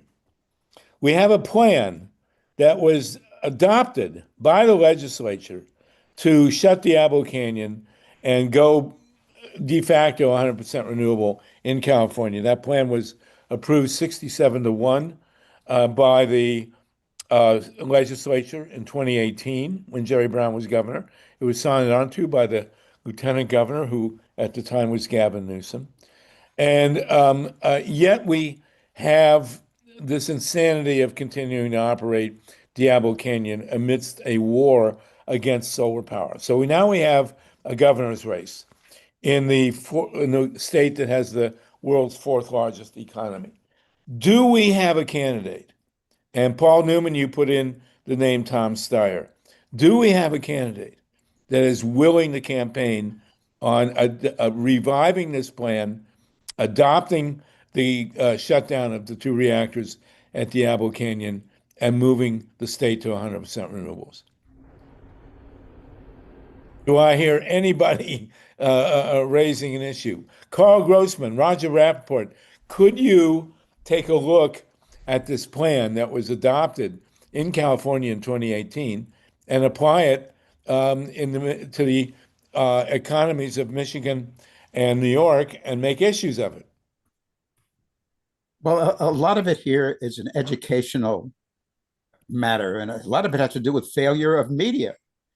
I mean, the big excuse for nukes now is climate change, that they don't emit carbon, but in fact, the nuclear fuel cycle, mining, milling, enrichment, is carbon intensive. In fact, nuclear power plants emit carbon-14, a radioactive form of carbon. But here, from the New York Times to all over in terms of media, people are being misled, believing that nukes are an antidote to climate change. And it's one of the biggest lies of all times. Well, I don't know how people miss this, but nuclear power plants operate at 300 degrees centigrade. I mean, they eliminate, in terms of heating the planet, they eliminate the middle person, right? You don't have to emit carbon. And by the way, all nuclear plants also emit carbon-14, radioactive carbon-14. So they do emit carbon, and they emit enormous quantities of heat. And one of the reasons that PG&E, Pacific Gas and Electric, was amenable and supportive of shutting Diablo Canyon is that the Diablo Canyon is in violation of the Federal Clean Water Act, which Trump wants to get rid of, and state water regulations that regulate the emission of heat directly into the ocean. And we have what's called a once-through cooling system at Diablo Canyon, where water comes out of the ocean and it's returned directly to the ocean 30, 40 degrees hotter. That's illegal. And they were supposed to build cooling towers at Diablo Canyon. It cost $2 billion. And when they cut the deal to allow Diablo to continue to operate until 24 and 5, they were given a waiver and they said, well, we're going to shut the reactors. You don't have to build the cooling towers. Now they're not going to shut the reactors and they're not required still to build the cooling towers. That's bait and switch. It's also true at Seabrook, by the way, in New Hampshire. Myra Reeson, did you want to jump in? Yeah, the law that they are in violation of is the Federal Clean Water Act, and that is administered by the state of California. So for all of these years, the state of California has actually given PG&E a waiver and allowed them to dump hot water into the ocean, decimating the marine environment. So in the case of the Clean Water Act, the state does have some agency, they do have some control and power, and they decided to provide PG&E with that waiver yet again. Roger, is there a cooling tower at Palisades? Yes. The definitive answer to what Carl's talking about is from Mark Jacobson, who's been on this show. And it's a complete and total lie that nuclear energy is clean. It's absolutely not true at any level. And the link I just put on the website explains exactly why. Now, why is that story not being covered by anybody? As Carl points out, even the major media. The answer is very, very clear. This subject matter is been sold from the beginning all the way back to when nuclear power was first sold in the very first reactors as being too cheap to meter. And this lie has exploded now in the alternate energy world. It's not even close. And all you need to do is look at Mark Jacobson's explanation, which I just put in the chat, and you can see why it's true. So why do so many people swallow this lie? The answer is that the nuclear industry spends a phenomenal amount of money on media, not just lobbying politicians, but for example, the media person at Palisades repeats this lie in every interview and in every single story. It gets repeated. Every single reporter swallows it whole and never checks, never goes against it. So Carl's point is that they've been lying from day one. They're still lying, but a lot of people make a lot of money, including politicians who get campaign money to perpetuate this lie. And that's why these governors, including the one you've been talking about in California, they get a lot of money directly from the federal government to pay for this stuff. So they're in an arms race to get all this money. And when there's a problem with the reactors, they won't even be in office probably. God. John Steiner, you want to jump in here? I do. I just went on Katie Porter's website, who's running for governor. Right. And she does have a clean energy plank. I don't know if you guys know her or know more than I do, but just want to toss her name in the ring here. Well, it says a clean energy plank includes shutting Diablo Canyon. Mao and I met her recently. It's not mentioned, but it certainly seems like it's an opening for a conversation. Well, we had it. We tried to have a conversation with her in a park in LA not long ago, and shall we say she was lukewarm. And Right. my thing in LA, I get a rise out of all politicians, and then they don't do anything. I want to put solar panels at Dodger Stadium, Right. cover the parking lot, and but Tom Steyer, I think we need to get to. So. He's obviously, Tom, he's not listening energy right now, but one of them's going to get that this could make a difference in the environmental vote in an environmentally friendly state. Totally. Well, we're set up to make that difference. That's Good luck. so, any California politician, Republican or Democrat, since we are nonpartisan, who wants to endorse shutting Diablo Canyon, converting the state to renewable, which would happen, by the way, converting California to 100% renewable could happen, I'm not going to say overnight, but it might take a week. I mean, we have the infrastructure. We already have a very substantial solar industry in the state to the extent that virtually every day in California, part of that day, California is 100% renewable powered. That's also true in Texas, by the way, and Iowa. Those are Iowa and Texas are way ahead. Well, Texas is way ahead of everybody. Second is Iowa in percentage of renewable generated electricity. And I'm going to throw out here, there's only 4 minutes left. I avoid like the plague internecine fighting, but on the airplane coming back to California, I read Bill McKibben's new book, Here Comes the Sun. And he did the remarkable feat of writing about the rise of renewable energy without once really dealing with nuclear power.